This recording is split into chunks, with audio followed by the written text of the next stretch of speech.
The drought that brought him home. Eliza Crow had three things left in her cabin that afternoon: half a canteen of water, a crust of hardtack, and the loaded rifle she kept by the door.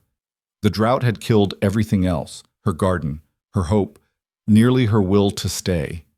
Then she heard it, a child's cry, thin as smoke, drifting through air so hot it shimmered like glass.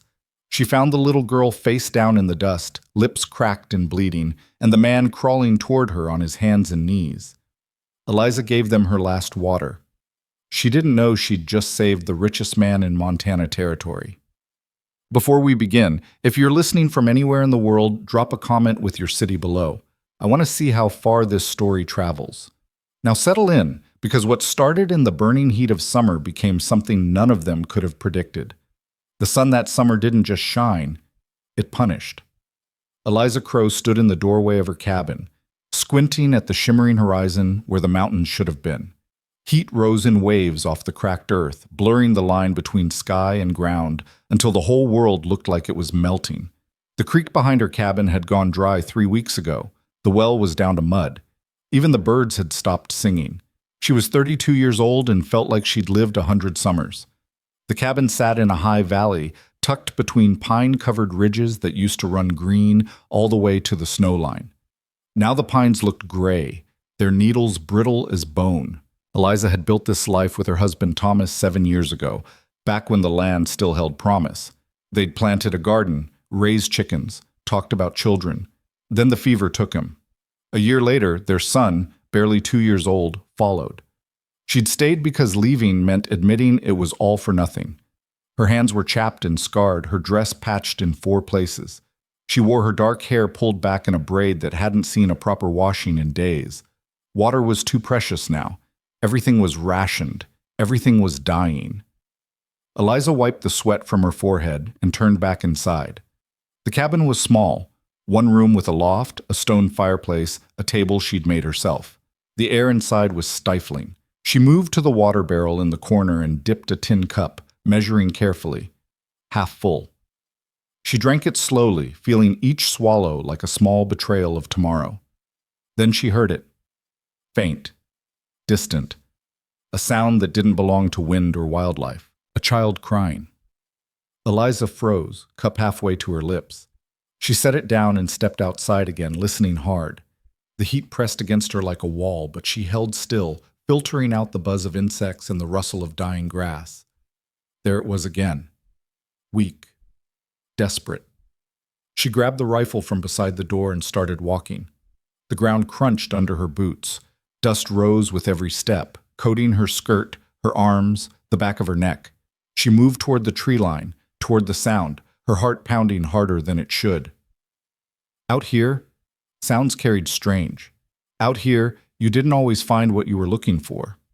She pushed through a stand of parched junipers and stopped. A little girl lay crumpled in the dirt. Eliza's breath caught.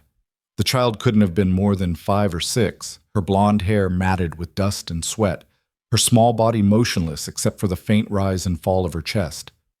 Her lips were cracked and bleeding. Her dress, once fine, now filthy, clung to her like a rag.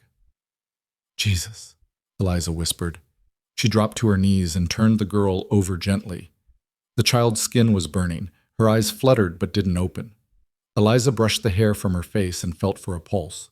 Weak, but there. "Hey," Eliza said softly. "Hey, sweetheart. Can you hear me?" No response. Then she heard something else. A low, rasping sound. Movement. Eliza's head snapped up. A man was crawling toward them. He was on his hands and knees, dragging himself across the dirt like a wounded animal. His hat was gone. His shirt was soaked through with sweat and dust.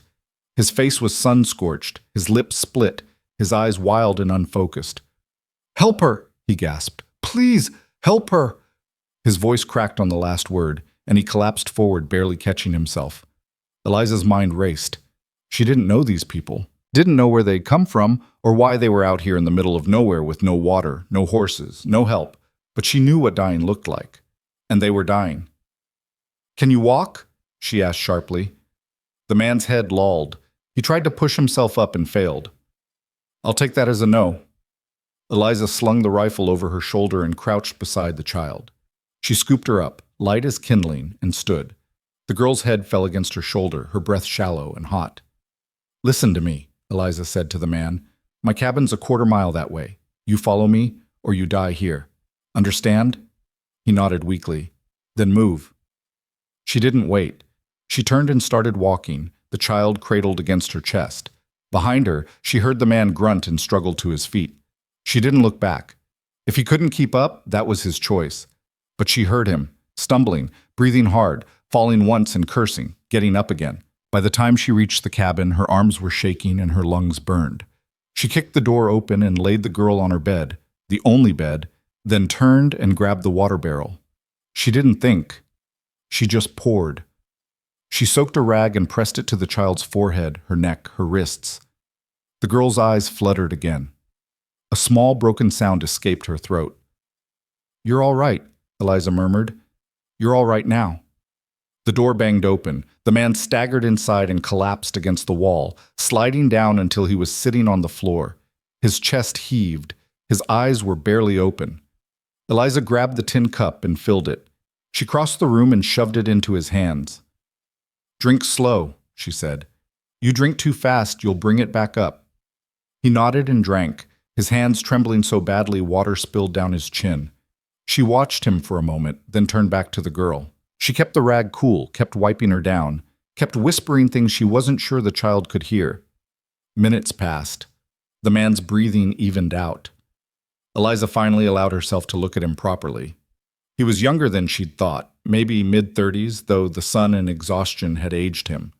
Dark hair, dark eyes, a strong jaw shadowed with stubble. His clothes were good quality, or had been before the desert tried to kill him. There was a wedding ring on his left hand. "What's her name?" Eliza asked quietly. He looked up, his eyes focusing on her for the first time. "May," he said hoarsely. "Her name is May." "And yours?" He hesitated, just for a second. "Caleb. Caleb Hart." The name didn't mean anything to Eliza. She nodded and turned back to the girl. "What happened to you?" Caleb swallowed, his throat working hard. "We were visiting a grave, my wife's grave, up in the hills. On the way back, a heat storm came through, wind, dust, everything. Spooked the horses, they bolted, took the packs with them."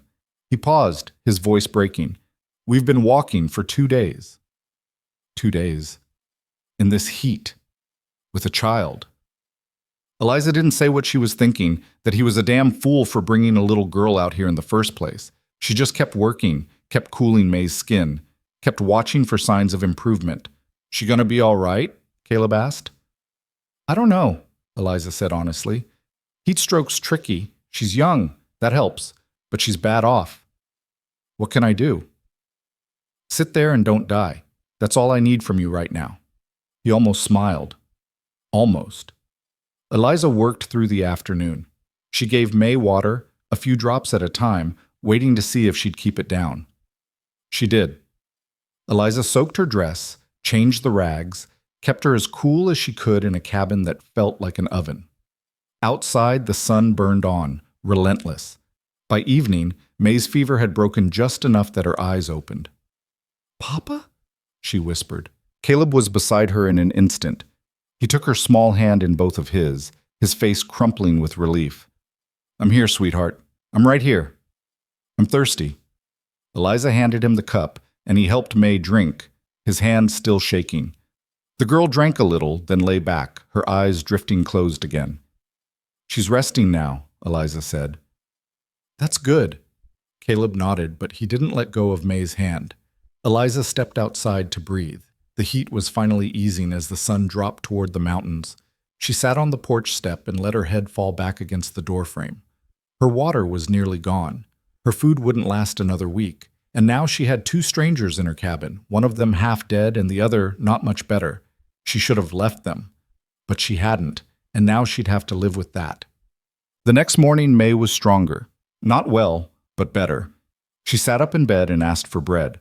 Eliza gave her the last of the hardtack, softened in water, and watched her eat slowly, carefully. Caleb was up too, moving stiffly, his face still gaunt and sunburned. He stood by the window, looking out at the scorched valley. "How far to the nearest town?" he asked. 15 miles south, place called Ridgewood." "You got a horse?" Eliza shook her head. "Sold her last month." Caleb turned, his expression troubled. "Then how do you—" "I manage." He studied her for a long moment, and she saw something shift in his eyes. Understanding, maybe. Or pity. She didn't want either. "We'll leave as soon as May's strong enough," he said. "I won't impose on you longer than—" "You'll leave when I say you can leave," Eliza interrupted. "That girl's not ready to walk 15 miles in this heat. You want to kill her for real this time? Go ahead. But you're not doing it on my watch." Caleb's jaw tightened, but he didn't argue. "Thank you," he said quietly. Eliza didn't answer. She turned back to the stove where she was boiling the last of the dried beans. Over the next few days, a strange rhythm settled over the cabin. May grew stronger, bit by bit. She was a quiet child, watchful, with her father's dark eyes and a seriousness that didn't belong on a face so young. She didn't ask many questions, but she watched everything Eliza did. How she rationed the water, how she cooked, how she moved through the small space with the efficiency of someone who'd lived alone too long. Caleb helped where he could. He fixed the loose hinge on the door, patched a crack in the chimney stone. He didn't talk much, and Eliza didn't push. But sometimes, in the evenings, when May was asleep and the heat had finally broken, they'd sit outside and share the silence. One night Caleb spoke. "I lost my wife 2 years ago," he said, his voice low. "Childbirth. The baby didn't make it either." Eliza's hands stilled. She'd been mending a tear in her sleeve, but now she just held the needle. "I'm sorry," she said. "May was 3 when it happened, too young to understand, but she knew something was gone." He paused, staring out at the dark hills. "I thought if I brought her to the grave, if she could see it, say goodbye, maybe it would help." "Did it?" "I don't know, maybe. Or maybe I just needed to go myself." Eliza understood that. She'd visited Thomas's grave every week for a year after he died. Then she'd stopped. It hadn't brought him back. It hadn't made the grief any smaller. "I lost my husband and my son," she said, her voice flat. "Fever took them both. 3 years ago." Caleb looked at her, and for the first time she saw something other than exhaustion in his face. Recognition, the kind that comes from shared pain. "Why'd you stay?" he asked. "Because leaving meant it didn't matter. That they didn't matter." She set the mending aside. "Staying was the only thing I could do that still felt like love." Caleb nodded slowly. "Yeah," he said. "I know that feeling." They didn't speak again that night, but something had shifted. Mom. On the 5th day, riders appeared on the horizon. Eliza saw them first, 3 men on horseback, moving slow and deliberate across the valley floor. They were still a ways off, but they were coming straight toward the cabin. "Caleb," she called. He came outside, May at his side. He followed Eliza's gaze and went very still. "You know them?" she asked. "No." But the way he said it made her hand move toward the rifle. The riders came closer. They stopped about 50 yards out, sitting their horses in a loose line. The man in the center was older, thick-shouldered, with a hard face and a marshal's badge pinned to his vest. The other 2 looked like ranch hands, armed, watchful. "Caleb Hart!" the man called out. Caleb stepped forward, his hand resting on May's shoulder. "That's me." The man nudged his horse a few steps closer. "Name's Wilder. I've been hired to bring you and the girl back to the valley. There's people worried about you." "I appreciate the concern," Caleb said evenly, "but we're fine." "Didn't look fine when your horses came back without you." "We had some trouble." "It's handled." Wilder's eyes flicked to Eliza, then back to Caleb. "You've been staying here." "She saved our lives." "That's so." Wilder's tone didn't change, but something cold crept into his expression. "Well, we'll take you back now. You and the girl. Get you home safe." "We'll leave when we're ready," Caleb said. Wilder's smile didn't reach his eyes. "That wasn't a request, Mr. Hart." Eliza stepped forward, the rifle loose in her hands but visible. "He said they're fine," she said quietly. "You heard him." Wilder looked at her like she was something stuck to his boot. This ain't your business, woman. It is when you're on my land. One of the other men snorted. Wilder raised a hand, silencing him. We're not here to cause trouble, Wilder said. We're here to bring Mr. Hart home, and we're going to do that. No, Caleb said, his voice hard now. You're not. Wilder's jaw tightened. For a moment, no one moved. Then he turned his horse, the other two following. We'll be back, he said over his shoulder. And next time, we won't be asking. They rode off, dust rising in their wake. Eliza lowered the rifle and looked at Caleb. Who the hell are you? She asked. Caleb's face was pale. He glanced down at May, then back at Eliza. I need to tell you something, he said, and you're not going to like it. They went inside. May sat on the bed, picking at a loose thread on the quilt. Caleb paced the small room like a caged animal. I own land, he said finally. A lot of land. A ranch in the valley. Biggest one in the territory. Cattle, timber, water rights. My name carries weight. Eliza crossed her arms. So you're rich? Yes. And those men? They weren't sent to help me. They were sent by someone who wants May. Eliza's blood went cold. What? Caleb stopped pacing and looked at her, his face drawn. My wife had a sister, Victoria. After my wife died, Victoria tried to take May. Said I wasn't fit to raise her alone. She's got money, influence, a husband with political connections. She filed a petition with the county court. His voice shook. She wants custody. Eliza stared at him.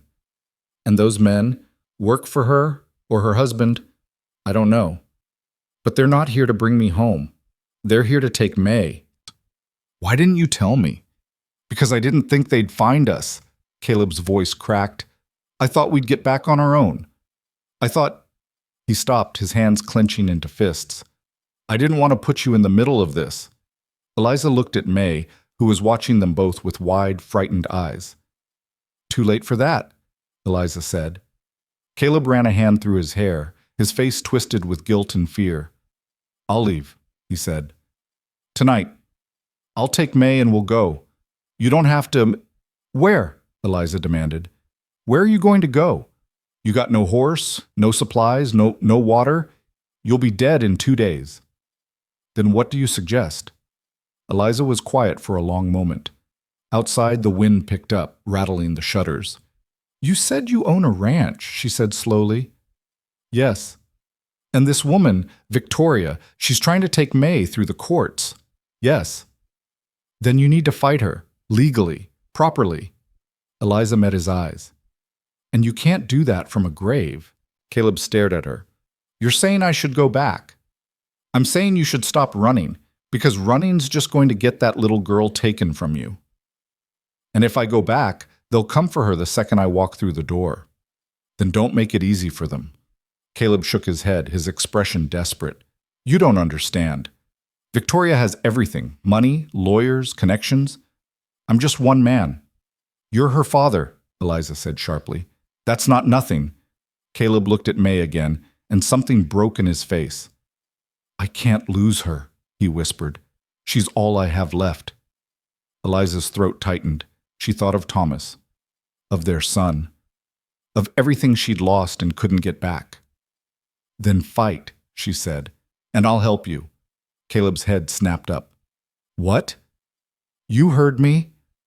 Eliza straightened, her voice steady now. You need to get back to your ranch. You need witnesses. You need people who will testify that you're a good father. And you need someone those bastards didn't expect. Why would you do that? Eliza looked at him for a long moment. She didn't have a good answer, didn't have a reason that made sense, but she thought of May's small hand in hers, of the way the girl had looked at her when she woke up, of the way Caleb had crawled through the dirt to save his daughter. Because it's the right thing to do, she said simply. Caleb's eyes shone. He opened his mouth, closed it, then finally nodded. All right, he said. All right. Eliza turned to the window, watching the dust settle where the riders had been. Then we leave at first light, she said, and we don't stop until we're safe. They left before dawn, when the air still held a whisper of coolness and the stars were fading into gray. Eliza had packed what little she could carry, A canteen, some dried meat, the rifle, and a change of clothes rolled tight in a flour sack. She locked the cabin door behind her, not knowing if she'd ever see it again. Caleb carried May on his back, the girl's thin arms wrapped around his neck, her cheek pressed against his shoulder. She hadn't spoken since they woke her, just nodded when her father explained they were leaving. Her eyes were dark and solemn in the pre-dawn light. They walked south, following the dry creek bed that would lead them toward Ridgewood and then beyond, into the valley where Caleb's ranch waited. The land stretched out before them in shades of dust and shadow, the mountains behind them turning purple as the sun began to rise. "How far?" Eliza asked, adjusting the rifle strap on her shoulder. 2 days on foot, maybe 3, Caleb said. His voice was hoarse from lack of water, but steady.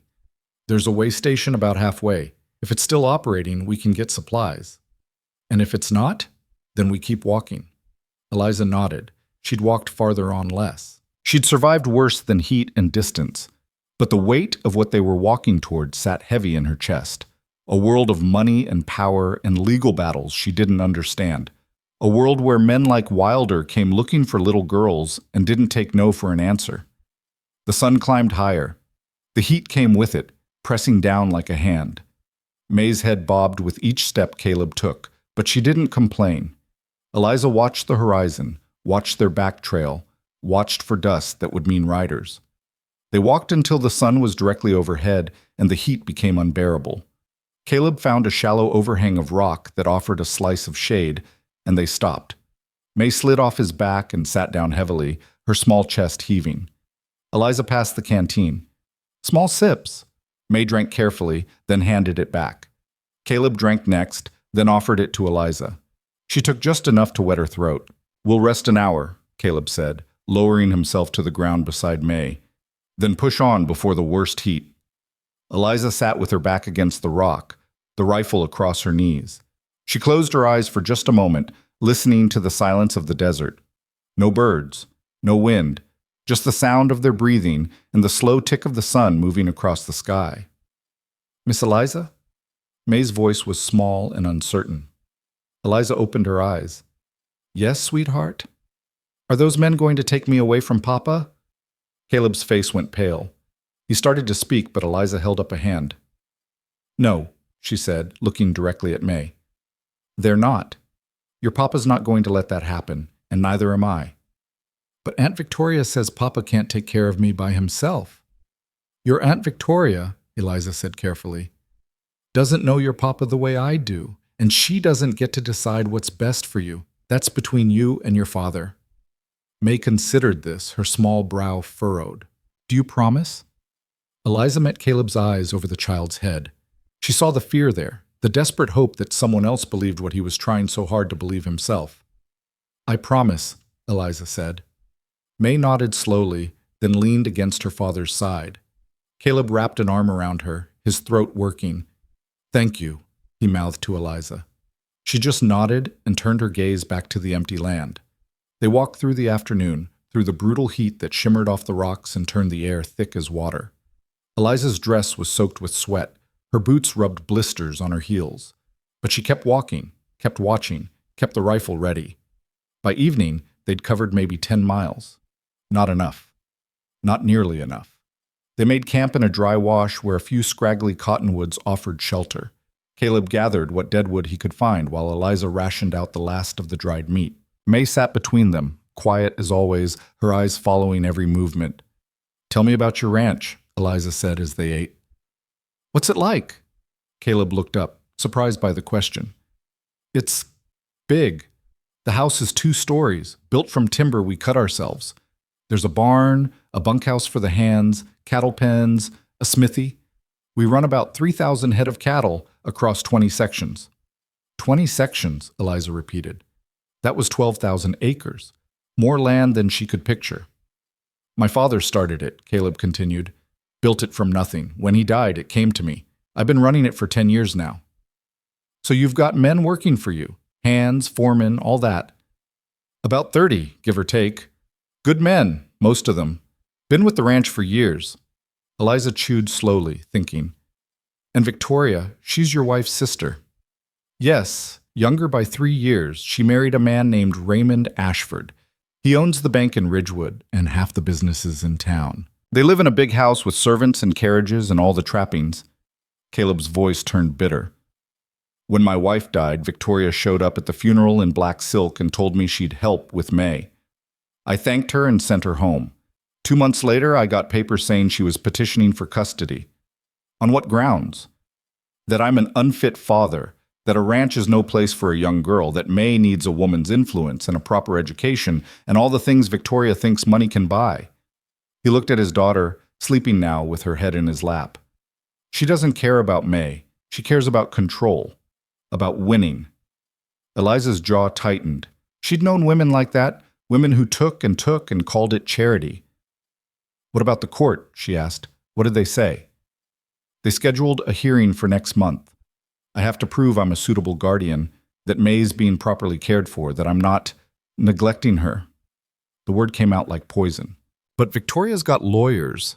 She's got witnesses lined up to say I leave May alone while I work, that I drink, that I'm still grieving my wife and not thinking clearly. Are any of those things true? Caleb met her eyes. I work hard. The ranch requires it. But May's never alone. She's with the housekeeper, or the foreman's wife, or with me. I don't drink more than a whiskey at the end of a long day. And yes, I'm still grieving. I'll probably grieve for the rest of my life, but that doesn't mean I can't be a good father. Eliza believed him. She could hear the truth in his voice, see it in the way he held his daughter, even when she was asleep. Then we make sure the court sees that too, she said. How? I don't know yet, but we will. Caleb studied her for a long moment, his expression unreadable.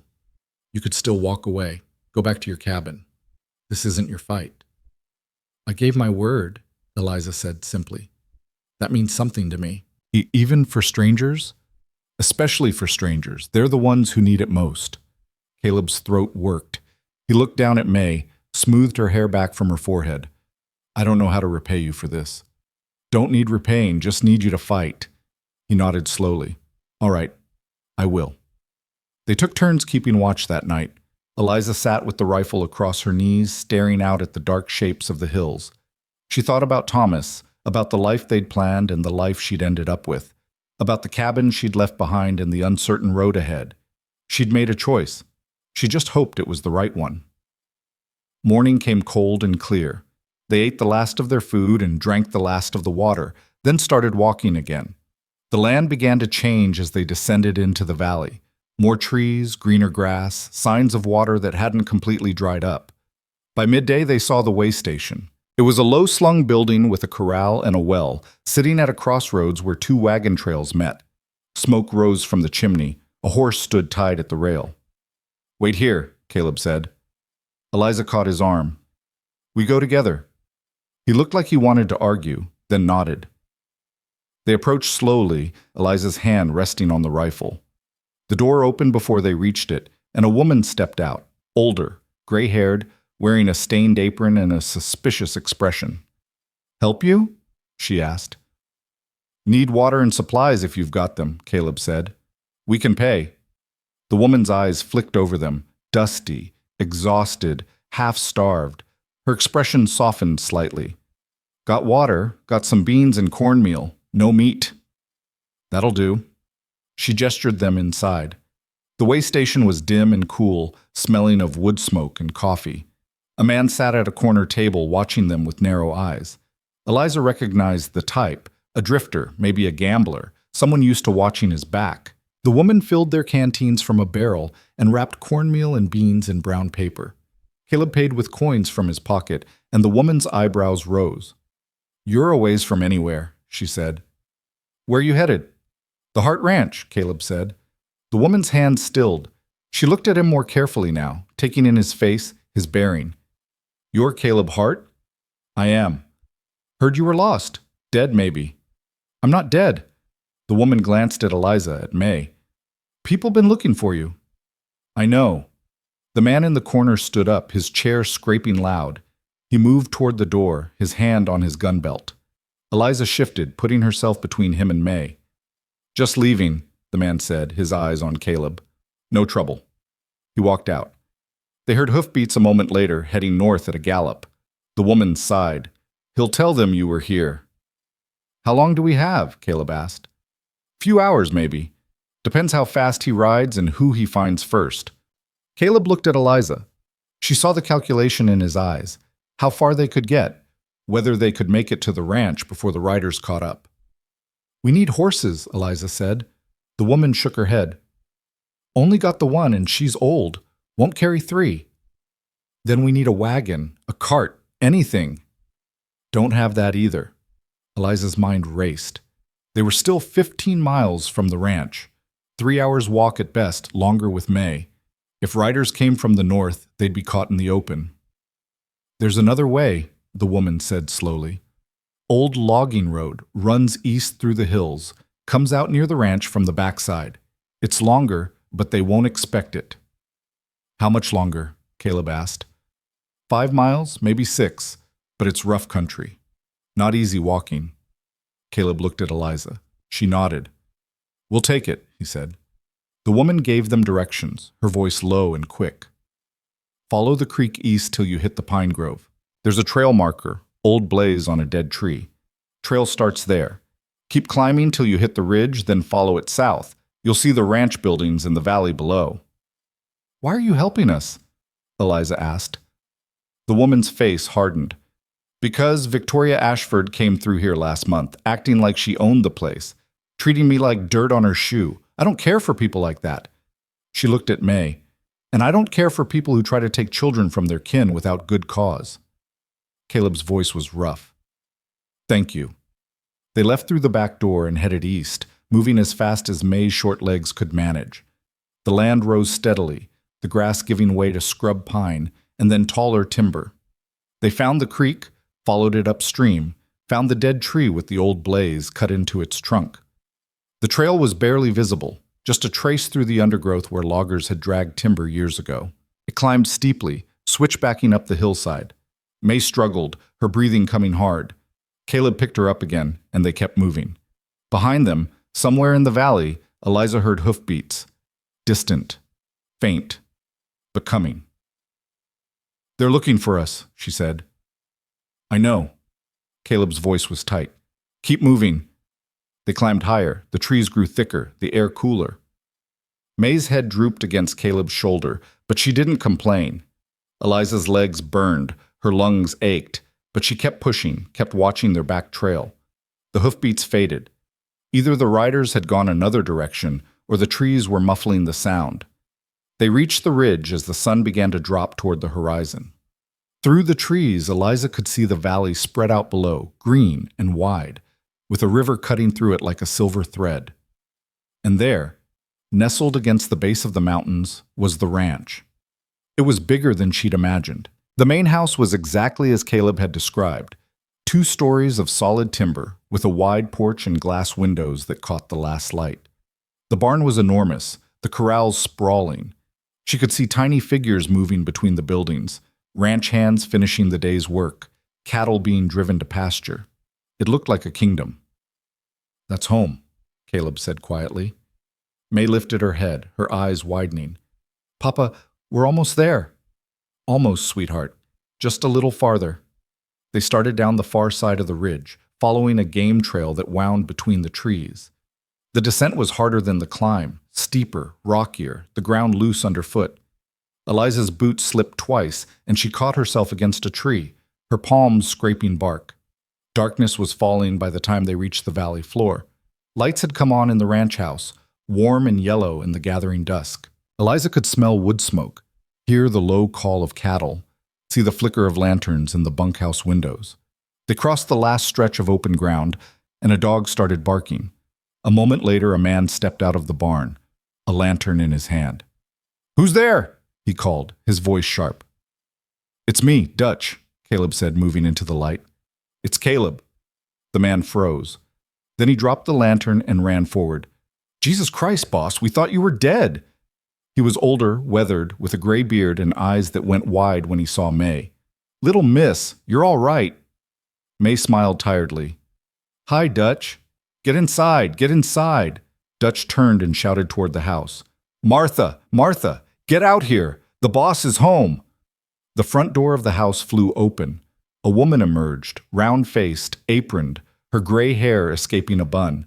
She took one look at Caleb and May and burst into tears.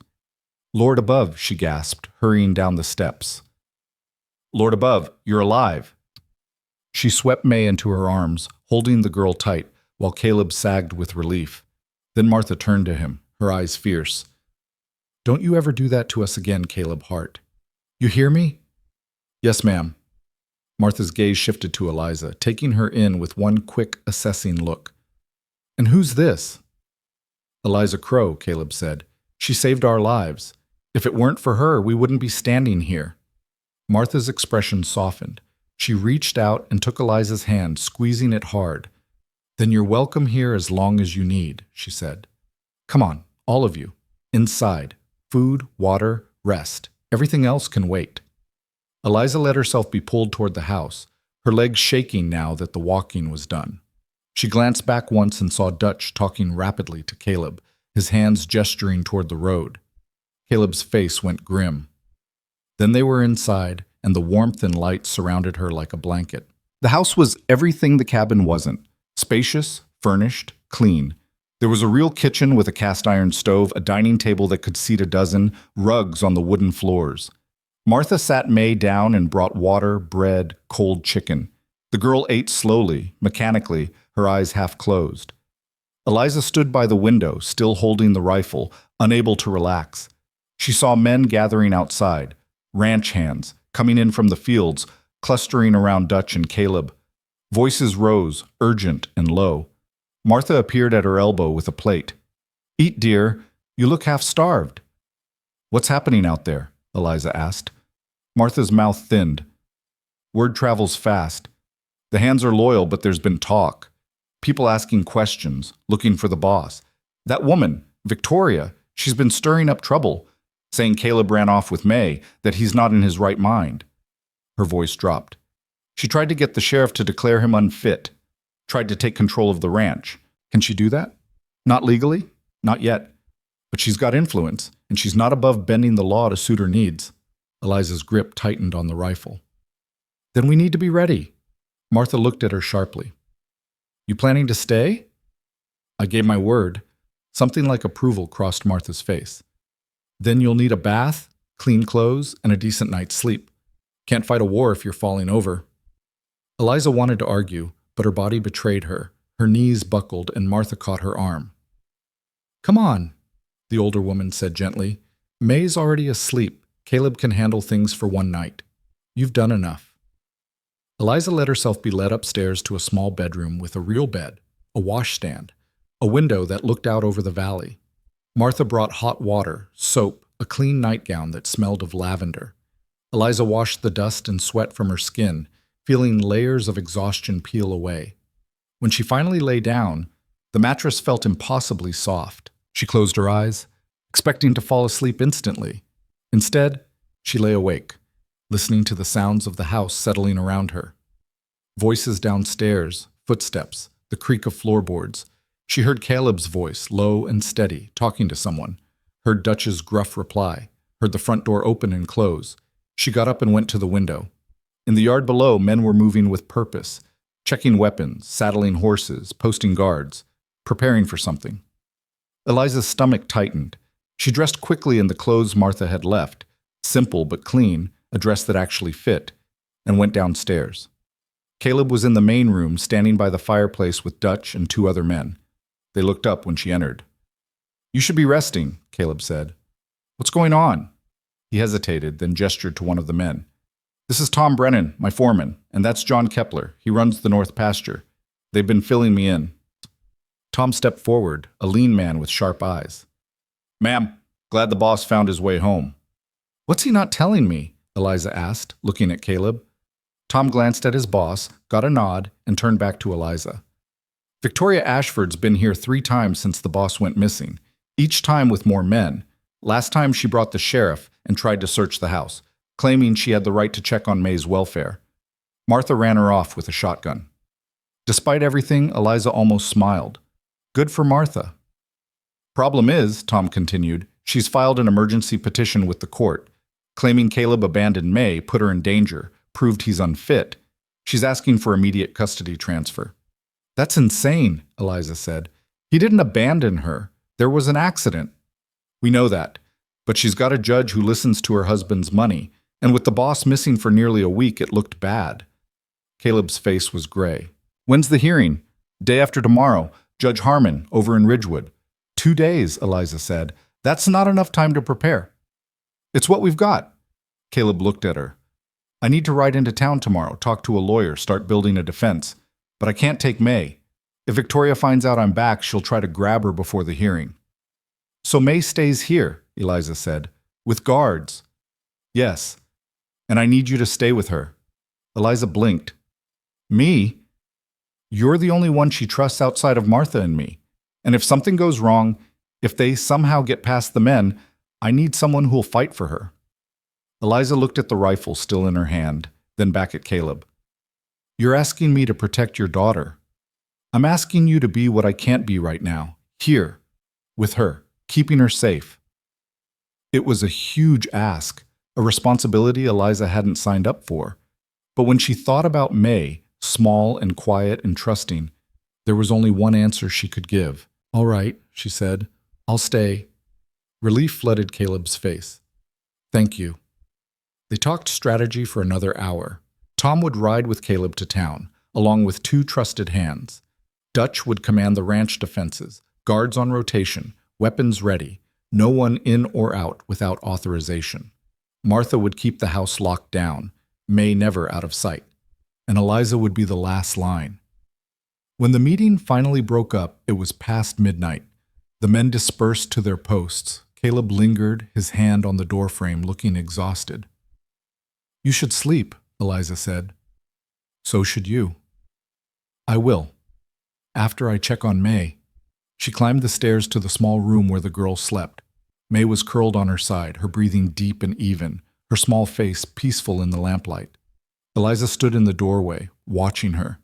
She'd lost her own child to fever, watched him slip away despite everything she'd tried, every prayer she'd whispered. She'd sworn she'd never let herself care that deeply again, never open herself to that kind of pain. But standing here, looking at this little girl who'd survived heat and fear and loss, Eliza felt something crack open inside her chest.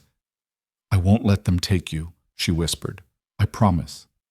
May stirred but didn't wake. Eliza pulled the blanket higher, smoothed the girl's hair, then stepped back into the hall. Caleb was there, leaning against the wall. His eyes were red-rimmed, his face drawn. You heard that, Eliza said. It wasn't a question. Yes. I meant it. I know you did. He pushed off the wall, standing straighter. Eliza, I know this is asking too much. I know you've already given more than anyone could expect. But I need to know, if it comes down to it, if they try to take her by force, I'll stop them, Eliza said flatly. However I have to. Caleb's throat worked. You do that? For a child you barely know? I'd do that for any child who deserved protecting, and May deserves it more than most. For a moment they just stood there in the dim hallway, the weight of what they were facing settling between them. Then Caleb nodded slowly. Get some sleep, he said. Tomorrow's going to be hard. He was right. But as Eliza lay down in the unfamiliar bed, staring at the ceiling, she felt something she hadn't felt in 3 years. Purpose. She'd spent so long just surviving, just enduring, that she'd forgotten what it felt like to fight for something beyond her own next breath. Now she had a reason. Now she had someone who needed her to be strong. She closed her eyes and let sleep take her, the rifle within arm's reach, her promise echoing in the darkness. Eliza woke to the sound of horses and men's voices in the yard below. Dawn light filtered through the curtains, pale and cool. She dressed quickly, braided her hair, and checked the rifle before heading downstairs. The kitchen smelled of coffee and frying bacon. Martha stood at the stove, her movements brisk and efficient, while May sat at the table with a cup of milk and a piece of toast. The girl looked up when Eliza entered, and something like relief crossed her small face. Morning, Eliza said. Morning, dear, Martha replied without turning. Coffee's hot. Help yourself. Eliza poured a cup and sat down across from May. Through the window, she could see Caleb in the yard, talking with Tom and the other men. He was dressed for town, clean shirt, vest, his hat pulled low. He looked like a different man from the one she'd found crawling through the desert, but the tension in his shoulders was the same. "Is Papa leaving?" May asked quietly. "Just for the day," Eliza said. "He'll be back tonight. He's going to talk to the judge, isn't he, about Aunt Victoria?" Eliza set down her cup. The girl was too smart, too aware. "Yes." May's small hands tightened around her milk cup. "I don't want to live with Aunt Victoria. She doesn't like me. She just wants to win." "Your papa knows that. That's why he's fighting." "But what if the judge doesn't listen? What if they make me go anyway?" Eliza reached across the table and covered May's hand with her own. "Then your papa will keep fighting, and so will I. You're not going anywhere you don't want to go." May's eyes searched hers, looking for the truth beneath the promise. Whatever she saw there must have satisfied her, because she nodded and took a small bite of toast. The back door opened and Caleb came in, bringing the smell of horses and morning air. He kissed May's head, squeezed Martha's shoulder, then looked at Eliza. "Can I talk to you outside?" Eliza followed him onto the porch. The sun was just clearing the mountains, painting the valley in shades of gold and green. It was beautiful. She'd almost forgotten what beautiful looked like. "Dutch has men posted at every approach," Caleb said, keeping his voice low. "No one gets near the house without being seen. Martha knows to keep the doors locked and the shotgun loaded. But if something happens—" "Nothing's going to happen," Eliza interrupted. "You go do what you need to do. We'll be fine." Caleb looked at her for a long moment, his dark eyes full of things he didn't say. "I trust you with my daughter's life. I hope you know what that means." "I do." He nodded once, then turned and walked toward the waiting horses. Tom was already mounted, along with 2 ranch hands Eliza didn't know. They rode out at a steady pace, heading south toward Ridgewood. Eliza watched until they disappeared beyond the tree line, then went back inside. The morning passed slowly. Martha worked in the kitchen, preparing bread dough and sorting vegetables from the root cellar. May sat by the window with a book, but Eliza noticed she wasn't turning the pages. The girl was watching the yard, watching the road, waiting for something to happen. Eliza understood that feeling.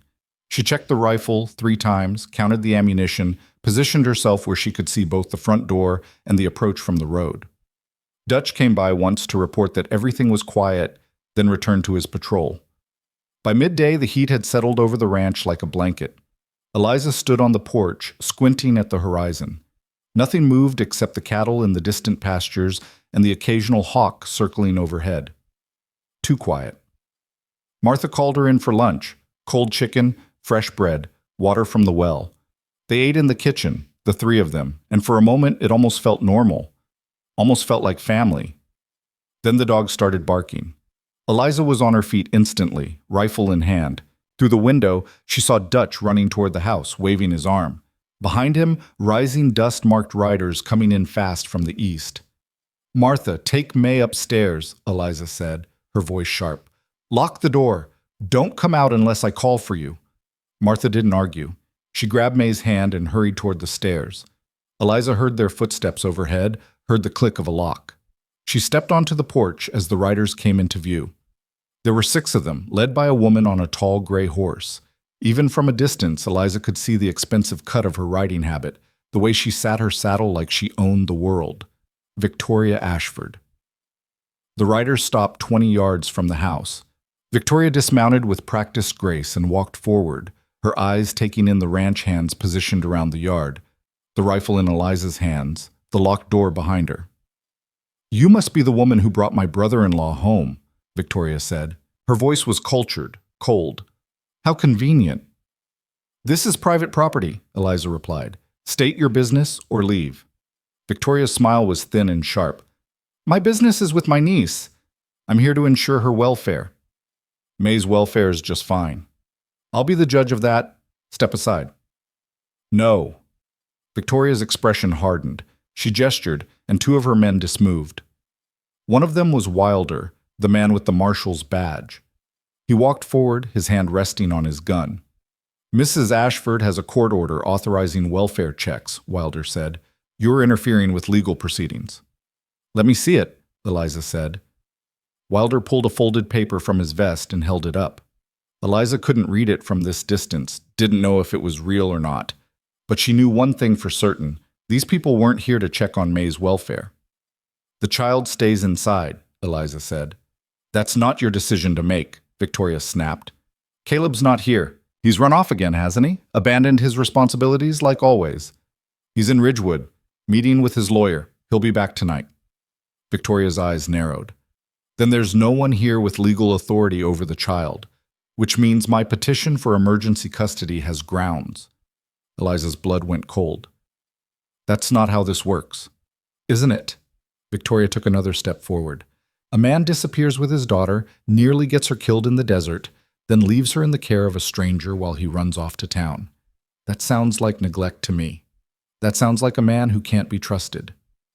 He was visiting his wife's grave when there was an accident. He didn't abandon anyone. So you say, but where's the proof? Where's the evidence? Victoria's voice turned sharp as glass.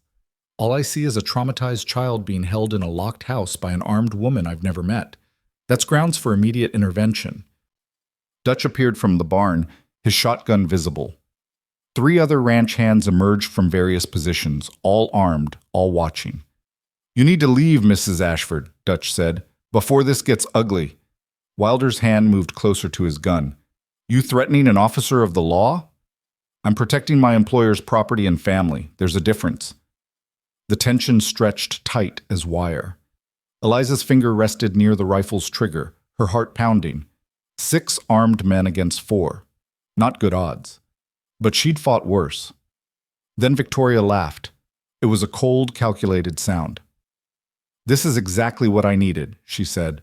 Witnesses to see the kind of environment that child is living in.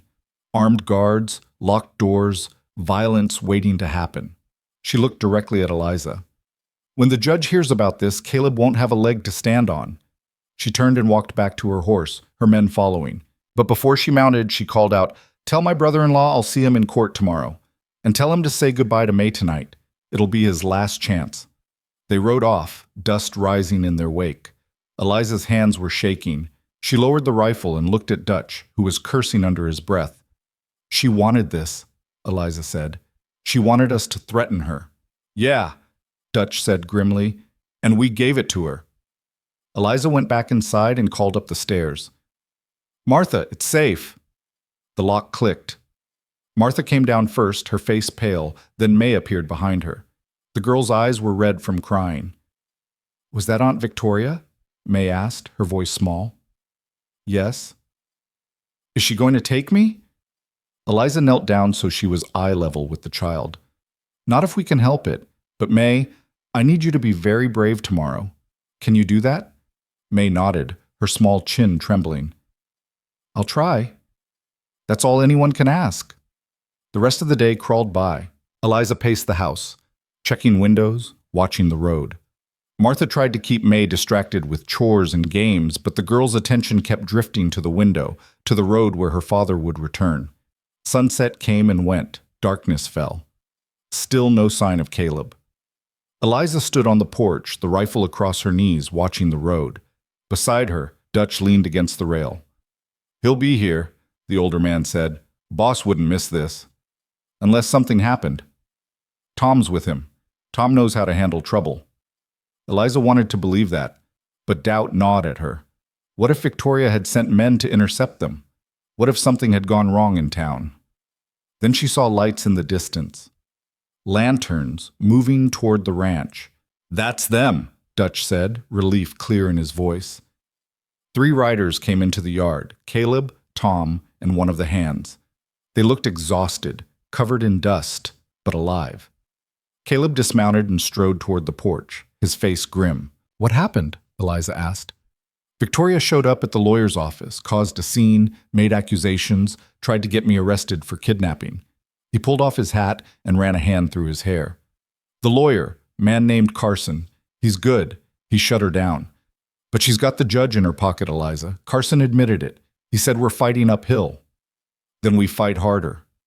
Caleb looked at her, and something in his expression shifted. Victoria came here, didn't she? This afternoon, with 6 men and a fake court order. What happened? We didn't let her in. She made threats, got what she wanted, evidence that we're violent and dangerous. Eliza's voice was flat. She's going to use it against you in court. Caleb's jaw tightened. Did May see her? No, Martha kept her upstairs. Good. He looked toward the house, toward the lit windows where his daughter waited. I need to see her. Eliza watched him go inside, heard May's cry of relief, heard Caleb's low, soothing voice. She stayed on the porch with Dutch, the night air cool against her skin. You think we can win this? She asked quietly. Dutch was silent for a moment. I think Caleb's got more fight in him than Victoria expects, and I think having you here changes things. How? You're proof he's not alone. Proof he's thinking about what May needs. Dutch looked at her. Judge might not care, but it's something. It didn't feel like enough. Later, after May had gone to bed and the house had quieted, Caleb and Eliza sat in the main room. A fire burned low in the hearth, more for comfort than warmth. Carson, the lawyer, had come back with them and now sat in a leather chair reviewing papers. He was a thin man with gray hair and sharp eyes, dressed in a suit that had seen better days. He looked tired, but determined. The hearing's set for 10 o'clock, Carson said. Judge Harmon presiding. Victoria's lawyer is Marcus Penfield, slick, expensive, connected. He'll argue that Caleb's recent actions prove unfitness. The disappearance, the danger to May, the current living situation with armed guards. All of which has context, Caleb said. Context doesn't always matter in custody cases. What matters is perception. Carson looked at Eliza. Mrs. Crow, you're going to be a key witness. Victoria doesn't know about you yet, doesn't know your role in all this. That gives us an advantage. What do you need me to say? The truth, that Caleb and May were dying when you found them, that Caleb's first priority was his daughter's safety, that you've observed him as a father and found him devoted, responsible, capable. Carson paused. And that the current security measures are a direct response to Victoria's harassment. Will the judge listen? Judge Harmon's a hard man to read. He follows the letter of the law, but he's not immune to influence. Victoria's husband has donated heavily to his campaigns. Carson's expression was bleak. I won't lie to you. This is going to be difficult. Caleb stood and walked to the window, staring out at the dark yard. If we lose, what happens? Temporary custody goes to Victoria pending a full hearing. She'd have the right to take May immediately. Over my dead body, Caleb said, his voice low and dangerous. That kind of talk is exactly what loses custody cases, Carson said sharply. You need to be calm, respectful, reasonable. Let me handle the legal arguments. You just need to be the man who loves his daughter and wants what's best for her. Caleb's hands clenched into fists. And if being that man isn't enough, then we appeal. We keep fighting, but right now, we focus on tomorrow. Carson left an hour later. Eliza helped Martha bank the fire and check the locks. When she came back downstairs, Caleb was still standing by the window, his silhouette dark against the glass. You should sleep, she said. Can't. Eliza understood. She crossed the room and stood beside him, looking out at the same darkness. Tell me about your wife, she said quietly. Caleb was silent for so long she thought he wouldn't answer. Then he spoke, his voice rough with old grief. Her name was Sarah. She was gentle, kind, always saw the best in people, including Victoria. He laughed bitterly. Sarah thought her sister just needed love and patience, thought eventually Victoria would soften. She was wrong. How did they get along? They didn't. Victoria was always jealous of Sarah's marriage, of this ranch, of the life we built. When Sarah got pregnant with May, Victoria was furious, said Sarah was throwing her life away on frontier nonsense. Caleb's voice cracked. 2 years later, Sarah got pregnant again. The birth went wrong. The baby was breech, and the midwife couldn't turn him.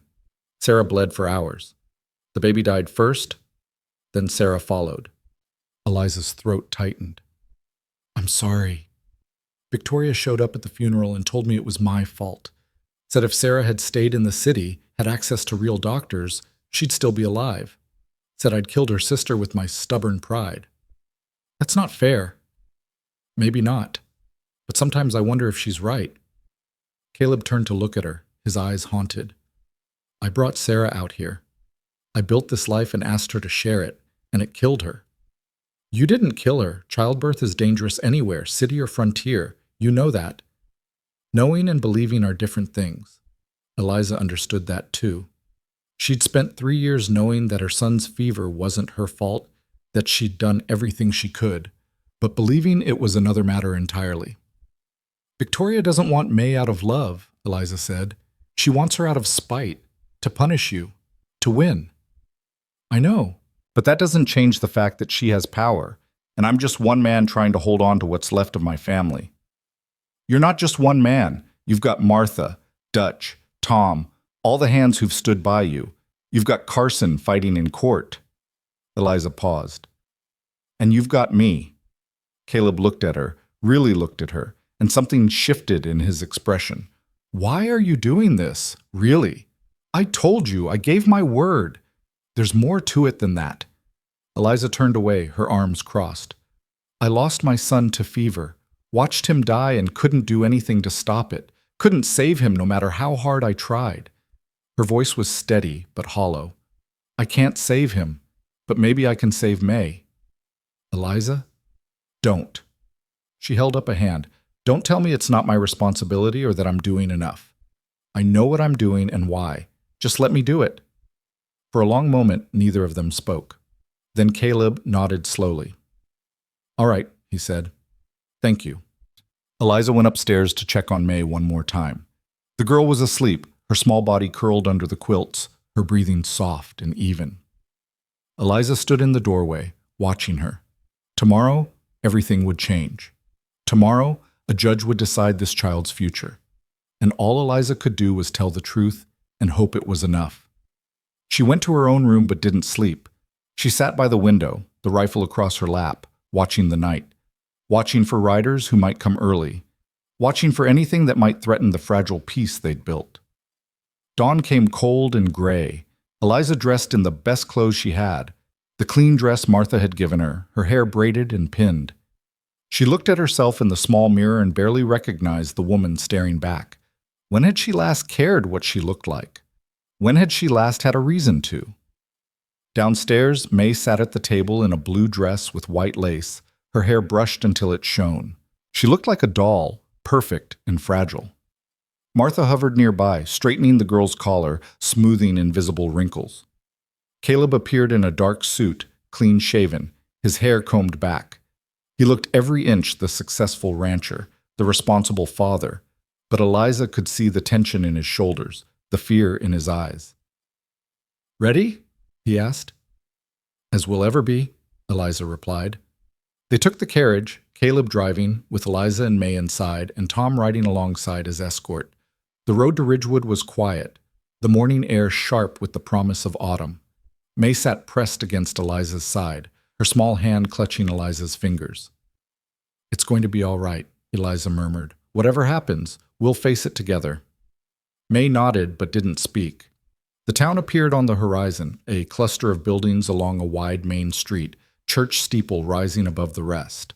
The courthouse was a 2-story brick building at the far end, imposing and official. A crowd had already gathered on the steps, townspeople drawn by gossip, lawyers with their briefcases, and Victoria Ashford surrounded by well-dressed supporters. She saw them arrive. Her eyes locked on May, and something cold and triumphant crossed her face. Caleb helped them down from the carriage. Carson appeared at his elbow, looking grim but ready. Remember, the lawyer said quietly. Calm, respectful, honest.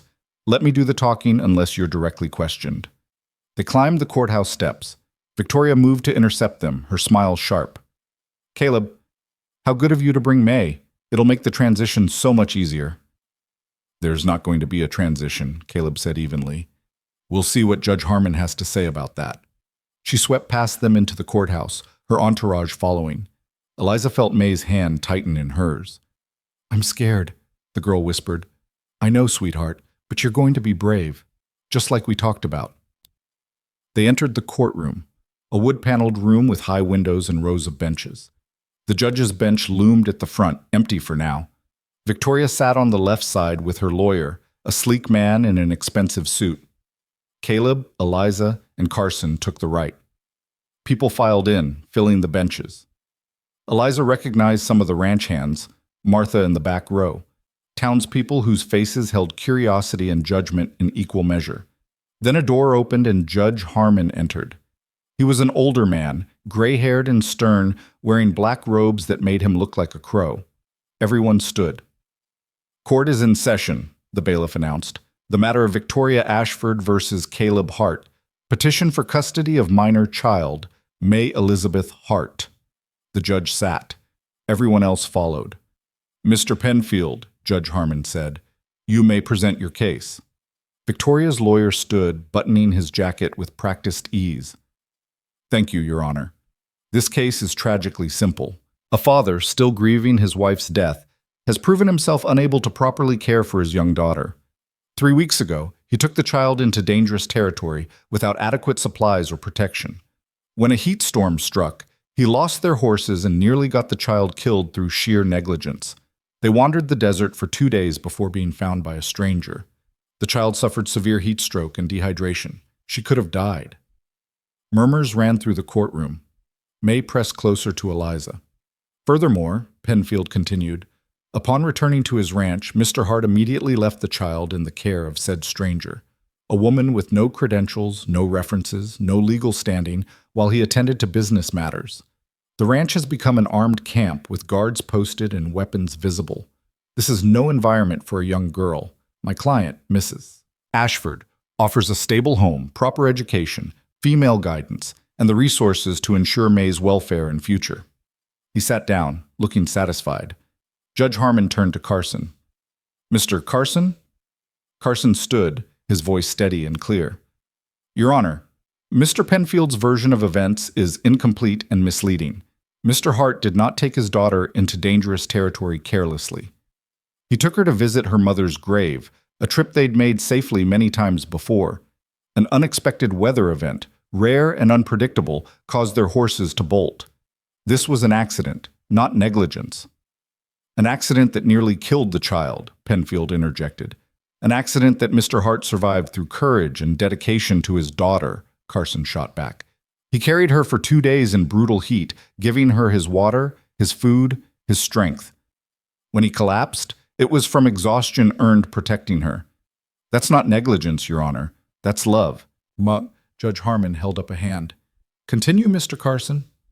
"As for the woman caring for May, Mrs. Eliza Crow is not a stranger. She is the person who saved both their lives. She is a witness to Mr. Hart's devotion as a father, and she is here today to testify to that fact. The security measures at the ranch are not evidence of instability. They are a necessary response to Mrs. Ashford's repeated harassment and threats. She has come to the property multiple times with armed men, attempting to forcibly remove the child without legal authority." "That's a lie!" Victoria stood, her face flushed. "Mrs. Ashford, sit down," Judge Harmon said sharply. Carson pressed on. "Mr. Hart is a successful rancher, a respected member of this community, and a loving father. His only crime is being a widower trying to raise his daughter in the home they built together. That should not be grounds for tearing a family apart." He sat down. The courtroom was silent. Judge Harmon looked over his glasses at both sides. "I'll hear from the witnesses. Mr. Penfield, call your first." What followed was a parade of Victoria's supporters, society women who testified that a ranch was no place for a child, that May needed refinement and culture, that Caleb was too rough and his grief had made him unstable, a doctor who said heat stroke could have caused permanent damage, a banker who suggested Caleb's finances were questionable. Carson cross-examined each one, poking holes in their testimony, revealing their connections to Victoria, their lack of direct knowledge about May's actual welfare. Then it was Carson's turn. "I call Mrs. Eliza Crow to the stand." Eliza stood, her heart pounding. She walked to the witness box and placed her hand on the Bible, swearing to tell the truth. She sat down, facing the courtroom, facing Victoria's cold stare and Caleb's desperate hope. Carson approached gently. "Mrs. Crow, please tell the court how you met Mr. Hart and his daughter." Eliza took a breath and began. She told them about the heat, the cabin, the sound of a child crying. About finding May collapsed and dying. About Caleb crawling toward his daughter with the last of his strength.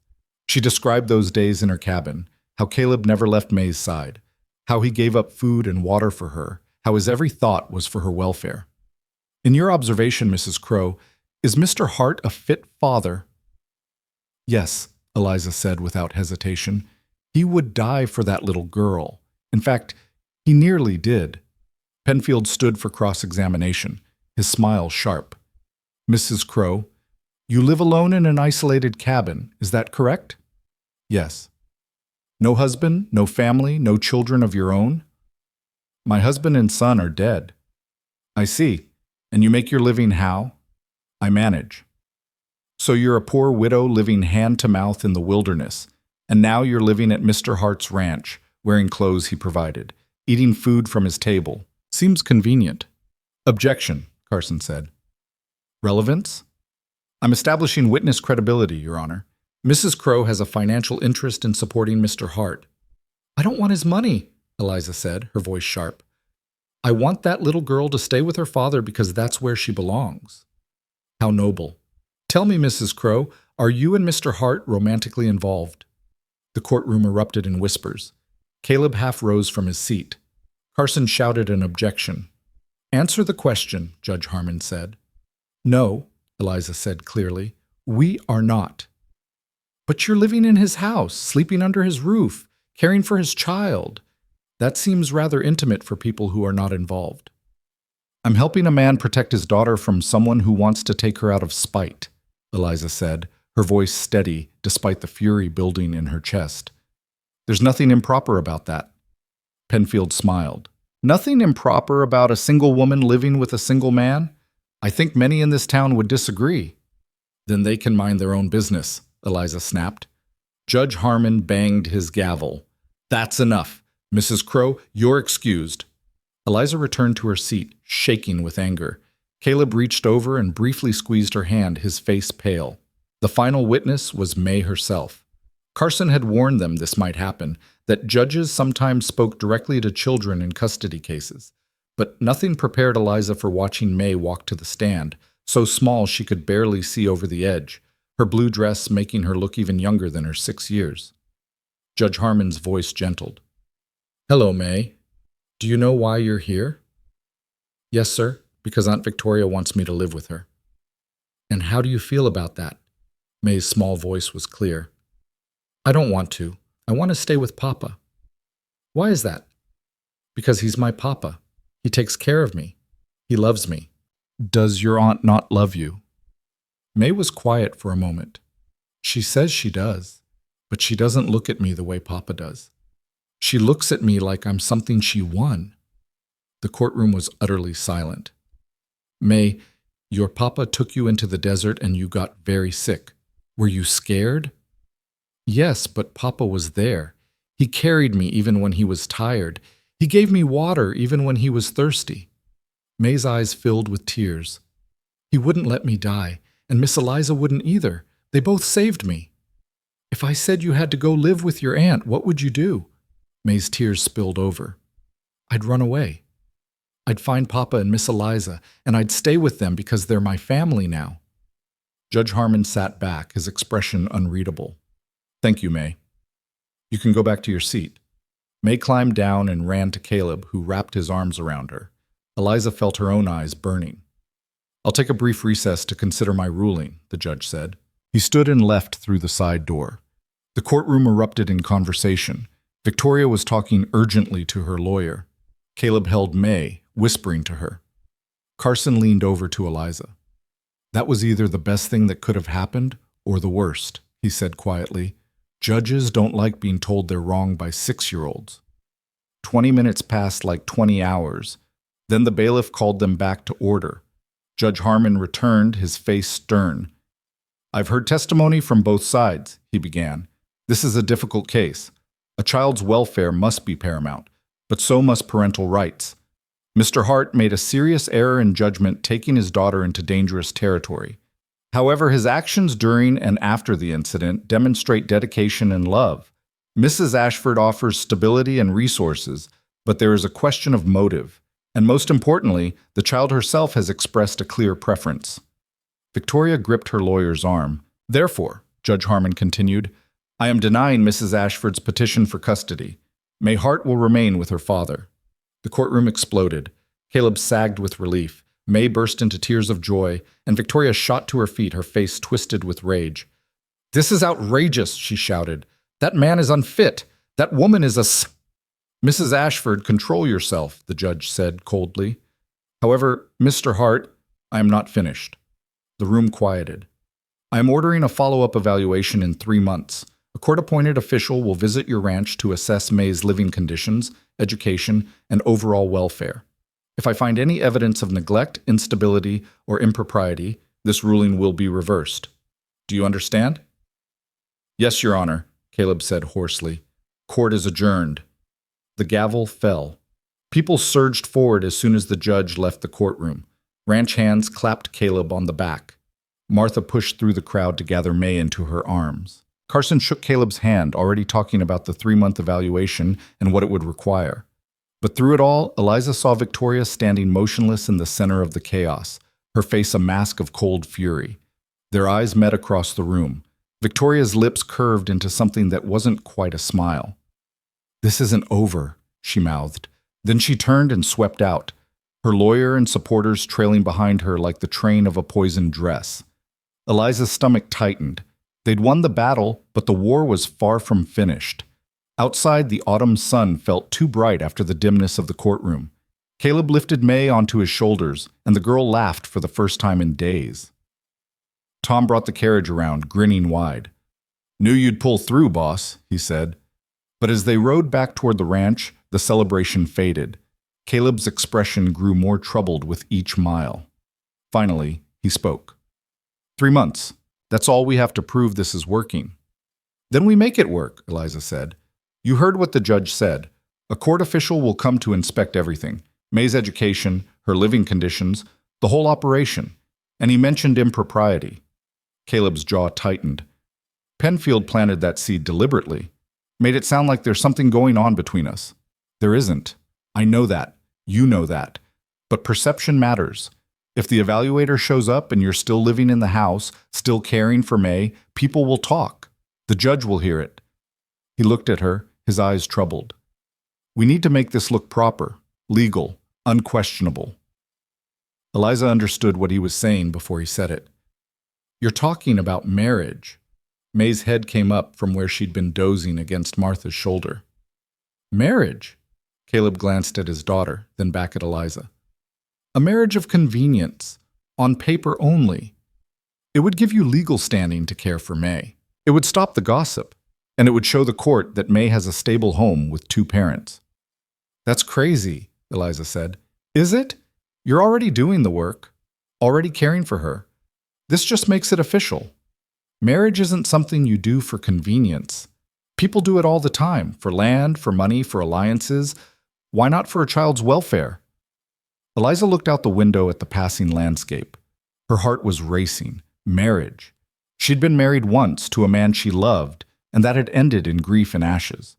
The thought of doing it again, even in name only, felt like stepping into a river she couldn't see the bottom of. "I need to think about it," she said finally. Caleb nodded. "Fair enough." They rode the rest of the way in silence. Back at the ranch, Dutch and the other hands were waiting with questions. Caleb filled them in on the judge's ruling, the 3-month evaluation, the conditions they had to meet. Then he called a meeting in the main house, just him, Eliza, Martha, and Tom. "We need a plan," Caleb said, pacing the room. "The evaluator will check everything. May's education, her health, the household management, the ranch finances. We can't give them any reason to question my fitness as a father." "May's healthy," Martha said. "I've been teaching her reading and arithmetic. She's smart as a whip." "That's good, but she needs formal schooling, the kind Victoria would provide." Caleb ran a hand through his hair. "There's a school teacher in Ridgewood, Mrs. Patterson. She might be willing to come out a few times a week." "I'll talk to her," Tom offered. "What about the ranch?" Eliza asked. "Is it running well?" "Better than well," Tom said. "Cattle prices are up. We've got contracts for timber delivery. The books are clean." He hesitated. "But Victoria's husband owns the bank. If he decides to make trouble with our loans, then we pay them off," Caleb said flatly. "I've got savings." I'll clear every debt we owe to Ashford's bank by the end of the week. Martha cleared her throat. And what about the household? The evaluator's going to want to see a proper home, clean, organized, respectable. You already run the tightest household in the territory, Caleb said. Maybe, but I'm just the housekeeper. What they'll want to see is a woman of the house, a mother figure. Martha's eyes slid to Eliza. Someone with legal standing. The room went quiet. Eliza felt everyone's attention settle on her. She looked at May, who was sitting quietly in the corner with a book, pretending not to listen, but clearly hanging on every word. I haven't agreed to anything, Eliza said.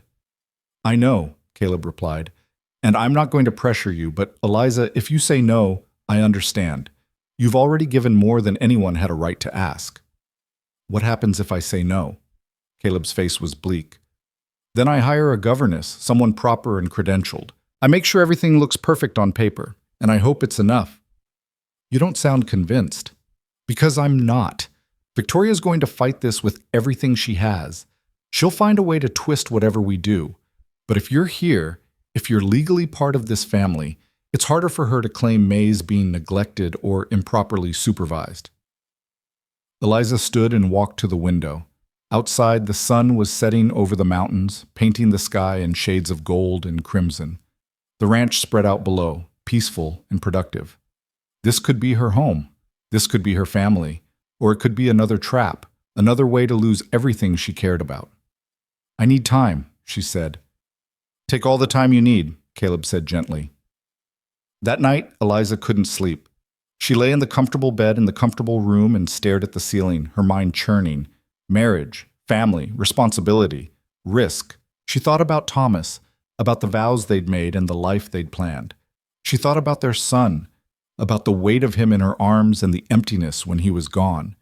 She thought about the years she'd spent alone in that cabin, surviving but not living, existing but not hoping. And she thought about May, about the girl's small hand in hers, about the promise she'd made, about the look on May's face when the judge said she could stay with her father. There was a soft knock on her door. Come in, Eliza said. The door opened and May slipped inside, barefoot and wearing a white nightgown. She closed the door quietly behind her and padded across the room. Can't sleep? Eliza asked. May shook her head. Can I sit with you? Eliza pulled back the covers and May climbed in, curling up against her side. They sat in silence for a moment, the lamplight throwing soft shadows on the walls. Are you going to marry Papa? May asked finally. Eliza's breath caught. I don't know, sweetheart. Aunt Victoria said you were just a poor woman who wanted Papa's money, that you were trying to trick him. Anger flared hot in Eliza's chest. When did she say that? Before the hearing. She came to talk to me. She said you weren't really my friend, that you'd leave as soon as you got what you wanted. May looked up at her, eyes huge in the dim light. Is that true? No, Eliza said firmly. That is absolutely not true. I don't want your father's money. I never have. Then why are you still here? It was a fair question. Eliza had asked herself the same thing a dozen times. Because I made you a promise, she said slowly. And because when I look at you, I see someone worth fighting for, someone worth protecting. Like how Papa fought for me? Yes, like that.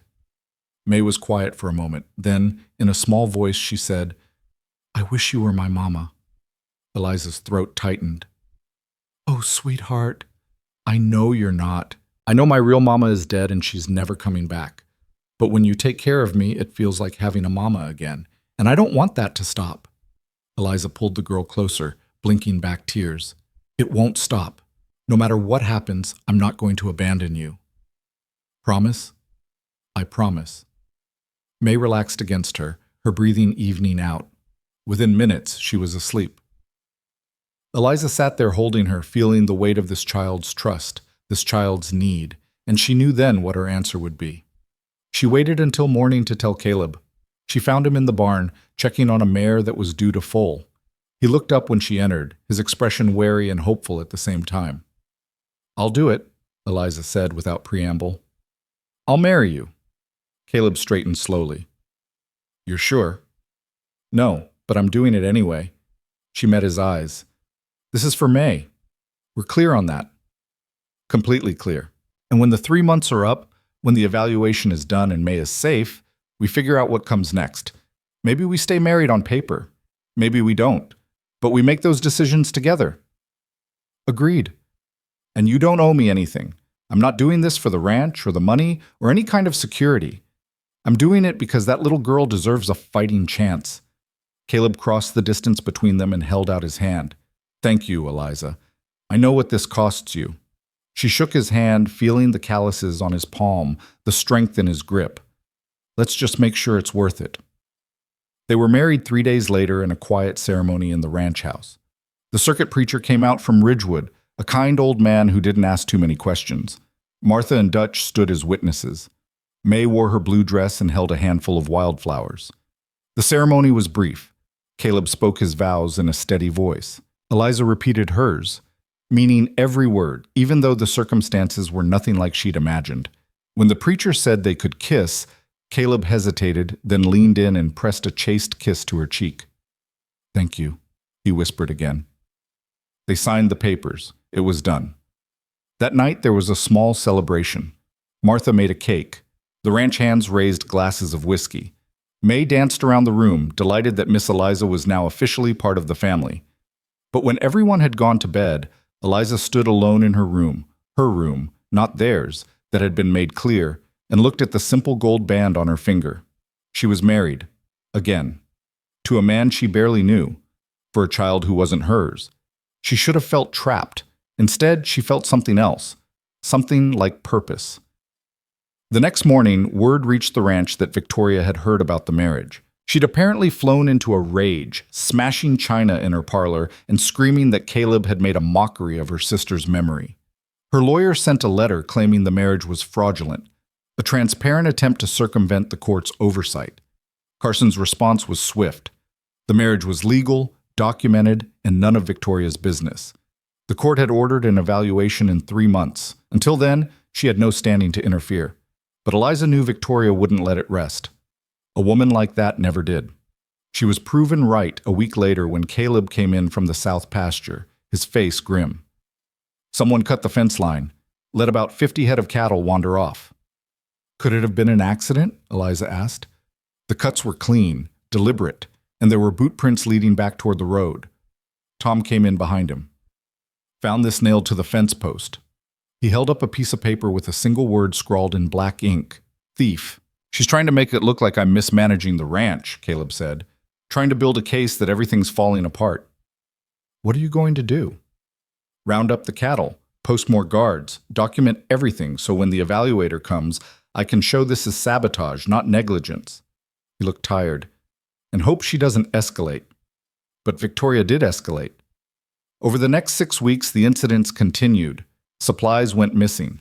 A barn door was left open, spooking the horses. Someone spread rumors in town that Caleb was drinking heavily, that his new wife was just a gold digger, that May was being neglected. Each time they countered, each time they documented, each time they held on. Eliza threw herself into making the household run perfectly. She worked alongside Martha, learning to manage the complex operation of feeding ranch hands, organizing supplies, maintaining the house to exacting standards. She spent time with May every day, teaching her alongside the reading and arithmetic Martha had started. Mrs. Patterson, the school teacher, came twice a week and reported that May was advanced for her age, bright and curious. And slowly, despite the circumstances, Eliza found herself settling into this life. She learned the rhythms of the ranch, learned which hands were reliable and which needed supervision, learned how to read the weather, how to plan meals for 30 hungry men, how to balance books and manage household accounts. She also learned Caleb, learned that he rose before dawn every day and checked on May before heading out to work, learned that he was fair with his men but firm, respected but not feared, learned that he carried his grief quietly, a weight he bore alone even when he was surrounded by people. They were polite to each other, respectful. They discussed May's education, the ranch's finances, the upcoming evaluation. But there was a distance between them, a careful neutrality that both of them maintained, until the night of the accident. Caleb had been working with a young stallion, trying to break him to saddle. The horse was spirited, half wild, and Caleb had insisted on handling it himself despite Tom's offers to help. Eliza had watched from the porch, her heart in her throat as the stallion bucked and reared. Then it happened. The horse threw Caleb hard. He hit the ground with a sickening thud and didn't get up. Eliza was running before she realized she'd moved. She vaulted the fence and reached him just as Tom and Dutch arrived. Caleb was conscious, but his face was white with pain. His left arm hung at an odd angle. "Don't move him," Eliza said sharply. "Tom, get the wagon. Dutch, find something to splint his arm." They worked quickly, efficiently. They got Caleb into the wagon, got him to the house, sent for the doctor in town. By the time the doctor arrived 2 hours later, Caleb was sweating with pain, and Eliza had dosed him with whiskey to take the edge off. The doctor examined him carefully. Broken arm, 3 ribs cracked, possible concussion. He's lucky it wasn't worse. "How long before he can work again?" Tom asked. 6 weeks for the ribs to heal, 8 to 10 for the arm. And that's if he rests, which knowing Caleb Hart, he won't. The doctor was right. Caleb tried to get up the next morning and nearly passed out from pain. Eliza forced him back to bed. "You heard the doctor. 6 weeks. The ranch doesn't run itself. Tom can handle it. He's been your foreman for how long? 10 years? He knows what to do. There are decisions that need to be made, contracts to negotiate, supplies to order. Then you make those decisions from bed, but you're not getting on a horse or lifting anything heavier than a fork until you're healed." Caleb glared at her. "You're not my nursemaid. No, I'm your wife, and I'm not letting you kill yourself out of stubborn pride." He opened his mouth to argue, then closed it. Something shifted in his expression. "You're right," he said finally. "I'm sorry." Eliza blinked, surprised. She'd expected more fight. "Tom can handle the day-to-day," Caleb continued, "but there are things he can't do. Banking, contracts, legal matters. I usually handle those myself." "Then teach me." "What?" "Teach me. Show me the books, explain the contracts. If you can't go to town, I'll go. If you can't meet with buyers, I'll meet with them. I'm not going to sit around wringing my hands while the ranch falls apart." Caleb studied her for a long moment. "You do that? I just married you to save your daughter. You think I'm going to let your ranch collapse 3 weeks before the evaluation?" A ghost of a smile crossed his face. "No, I suppose not." So Eliza became more than the woman of the house. She became Caleb's proxy. She learned the ranch's finances, learned which buyers were reliable and which would cheat you blind. She rode into town with Tom to negotiate a timber contract, facing down men twice her size who assumed she could be bullied. She couldn't be. The first time she came back with a better deal than Caleb had gotten the previous year, Tom actually laughed. "Boss, I think you married a shark." Word spread. The men who dismissed her as just a convenient wife started looking at her differently, started asking her opinion on herd management, on pasture rotation, on supply orders, started treating her not as Caleb's shadow, but as a force in her own right. And Eliza discovered something she hadn't expected. She was good at this. Better than good. She had a head for numbers, an eye for detail, and a spine of steel when it came to protecting what was theirs. What was theirs? When had she started thinking of it that way? One evening, about 4 weeks after the accident, she sat with Caleb in his room going over the books. His arm was still in a sling, but the worst of the pain had faded. He could move around the house now, could sit at the desk and work. "The Henderson contract came through," Eliza said. "They'll take 500 head at $22 per." Caleb's eyebrows rose. 22? I was expecting 18. I told them we'd deliver a month early if they paid premium. They agreed. "Can we deliver a month early?" Tom says yes. We'll need to hire 3 extra hands for the drive, but even with their wages, we come out ahead. Caleb shook his head, something like wonder in his expression. "You've been doing this for a month." 4 weeks, technically. 4 weeks, and you've already renegotiated 3 contracts, streamlined the supply orders, and somehow convinced the feed supplier to give us a discount. He was overcharging. I showed him the numbers. "Eliza." Caleb set down his pen and looked at her directly. "You're not just helping anymore. You're running this place." She felt heat rise in her cheeks. "You're still the owner." "On paper, but in practice?" He gestured at the ledgers spread between them. "You've made decisions in 4 weeks that most ranch wives wouldn't touch in 4 years. The hands respect you, the buyers take you seriously, and the ranch is actually doing better than it was before I got hurt. Are you upset about that? No, I'm grateful. And I'm impressed. The word hung in the air between them. Eliza looked down at the ledgers, suddenly uncertain. I should check on May, she said, standing. Eliza, wait. She paused at the door. Thank you, Caleb said quietly, for everything. I know this wasn't what you signed up for. Neither was almost dying in the desert, but here we are. She left before he could say anything else. May was in her room, already in her nightgown, sitting by the window and watching the stars. She looked up when Eliza entered. Is Papa all right? He's fine, getting stronger every day. I'm glad you're taking care of him, and the ranch. Martha says you're better at the business than Papa is. Eliza smiled. Martha exaggerates. Does she? May patted the bed beside her. Come sit. Eliza sat, and May leaned against her shoulder. Do you like it here? May asked. Being married to Papa, living on the ranch? It was a complicated question.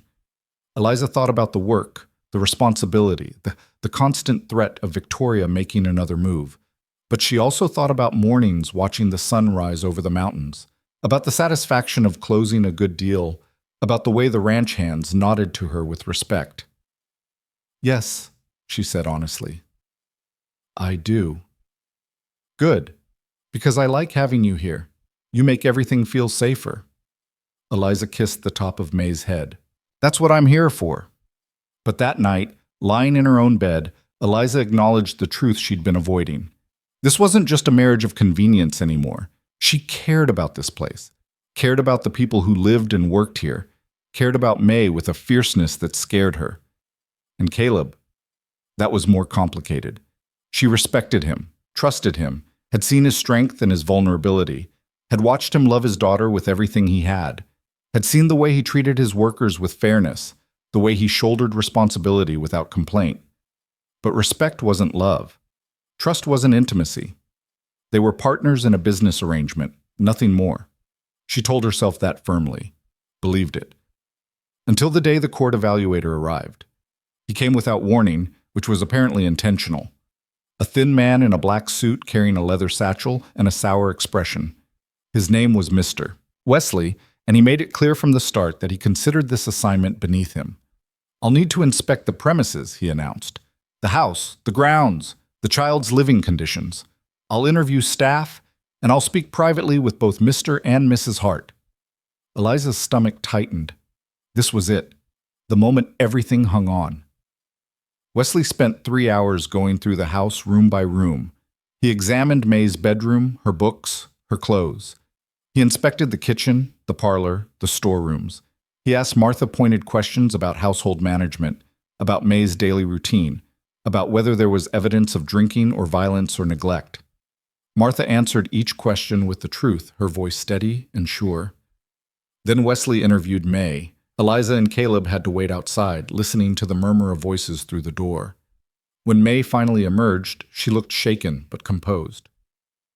What did he ask? Caleb asked gently. If I'm happy, if I'm scared, if you or Miss Eliza ever hurt me or yell at me, if I get enough to eat. May's lip trembled. I told him the truth, that I love you both, and I don't want to live anywhere else. Good girl, Eliza said, pulling her close. Then it was their turn. Wesley interviewed Caleb first, asking about his work schedule, his parenting philosophy, his plans for May's education. Caleb answered calmly, despite the tension visible in his shoulders. When Eliza's turn came, Wesley's questions were sharper. You married Mr. Hart quite suddenly, didn't you? Yes. Why? Because it was the right thing to do, for May and for the family. Family? Wesley's tone was skeptical. You've known Mr. Hart for less than 2 months.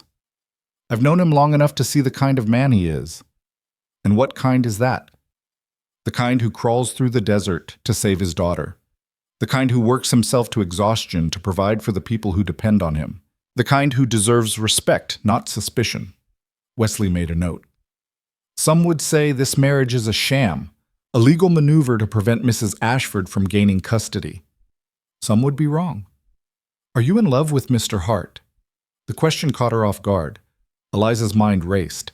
If she said yes, he'd assume she was lying. If she said no, he'd use it as proof the marriage was fraudulent. "I'm committed to him," she said carefully. "I'm committed to May. I'm committed to this family. Love takes many forms, Mr. Wesley. Ours might not look like a fairy tale, but it's real." Wesley studied her, his expression unreadable. Then he closed his notebook. "I'll submit my report to Judge Harmon within the week. He'll make the final determination." He left without another word. That night, the household was subdued. No one knew if they'd passed the test. No one knew what Wesley would write in his report. Caleb sat in the parlor long after everyone else had gone to bed, staring into the fire. Eliza found him there, a glass of whiskey untouched on the table beside him. "Can't sleep?" she asked. "Too much thinking." She sat down across from him. "What did Wesley ask you?" "The same things he asked everyone else. Whether I'm fit to be a father. Whether this marriage is real." Caleb looked at her. "I told him the truth. That you saved my life, saved May's life, and saved this family. That I'm grateful every day you're here." "Is that what you really think?" "Yes." He said it simply, without hesitation. "I know this isn't what you wanted. I know you agreed out of duty, out of compassion for May. But Eliza, you've become more than I ever expected, more than just a wife on paper. You've become the heart of this place." Eliza's throat tightened. "Caleb, I'm not asking for anything," he said quickly. "I'm not expecting anything to change. I just wanted you to know." They sat in silence, the fire crackling between them. Outside, a coyote howled in the distance. The night pressed close around the house, full of uncertainty and waiting. "Whatever Wesley decides," Eliza said finally, "we face it together."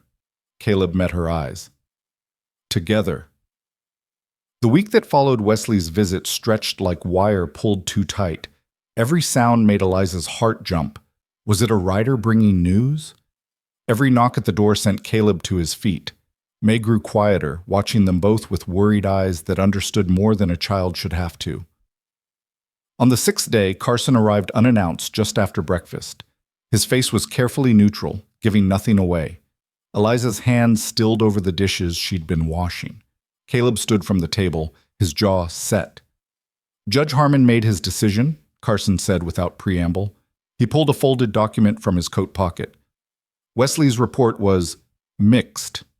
"Mixed," Caleb repeated, the word tasting like ash. He acknowledged that May appears healthy, well cared for, properly educated. He noted the household is well managed and the ranch is profitable, but Carson paused, and Eliza's stomach dropped. He questioned the authenticity of the marriage, called it convenient timing, said there was no evidence of genuine marital affection. "What does that mean?" Eliza asked, her voice sharper than she intended. "It means Judge Harmon is ordering another hearing, 2 weeks from today. He wants to determine whether this marriage constitutes fraud." Carson's expression was grim. "If he rules that it does, the original custody petition is back in play. Victoria gets another chance." The room spun. Eliza gripped the edge of the sink to steady herself. "On what grounds can he claim fraud?" Caleb demanded. "We're legally married. We live together. We're raising May together." "But you maintain separate bedrooms. You show no public displays of affection. According to Wesley's observations, you behave more like business partners than husband and wife." Carson looked between them. "The judge wants to see proof this is a real marriage, not just a legal arrangement." "That's absurd," Eliza said. "Plenty of married couples don't—" She stopped, heat rising in her cheeks. "I know," Carson said gently. "But Judge Harmon is under pressure. Victoria's husband has been making noise about judicial oversight, about protecting children from opportunistic women." His eyes met Eliza's. "No offense intended. They're building a narrative, and right now, the evidence supports it." After Carson left, Caleb paced the parlor while Eliza stood frozen by the window. May had been sent outside with Martha, spared the details but not the tension that filled every corner of the house. "We could tell the truth," Eliza said finally. "Explain exactly why we married. Let the judge decide if protecting May was worth the unconventional arrangement." "You heard Carson. They'll say I manipulated you, that you were vulnerable, homeless, desperate, that I took advantage." Caleb's voice was bitter. Victoria's already spreading that story. The judge will believe it because it fits the narrative about grieving widowers making poor decisions. Then what do we do? Caleb stopped pacing. He stood very still, his back to her. When he spoke, his voice was quiet. We could make it real. Eliza's heart stuttered. What? The marriage. We could make it real, not just on paper. He turned to face her, and the vulnerability in his expression nearly broke her. I'm not asking for love, Eliza. I'm not asking for something you can't give. But we could be partners. True partners. In every sense. I'm talking about sharing a life.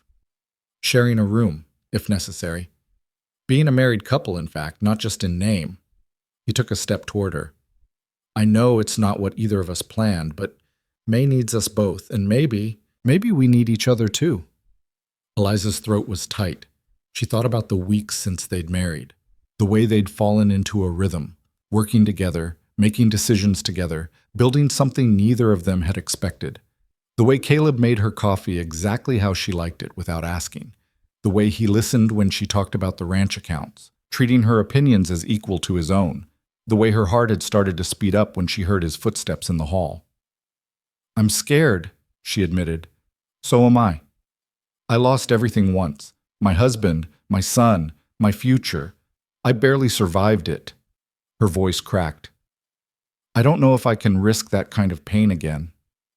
Caleb crossed the room to stand in front of her. He didn't touch her, but she felt the warmth of him, the solid presence that had become so familiar. I can't promise you won't get hurt, he said. I can't promise this will be easy. But Eliza, I can promise I'll fight for you the same way I fight for May. The same way you fought for both of us. He paused.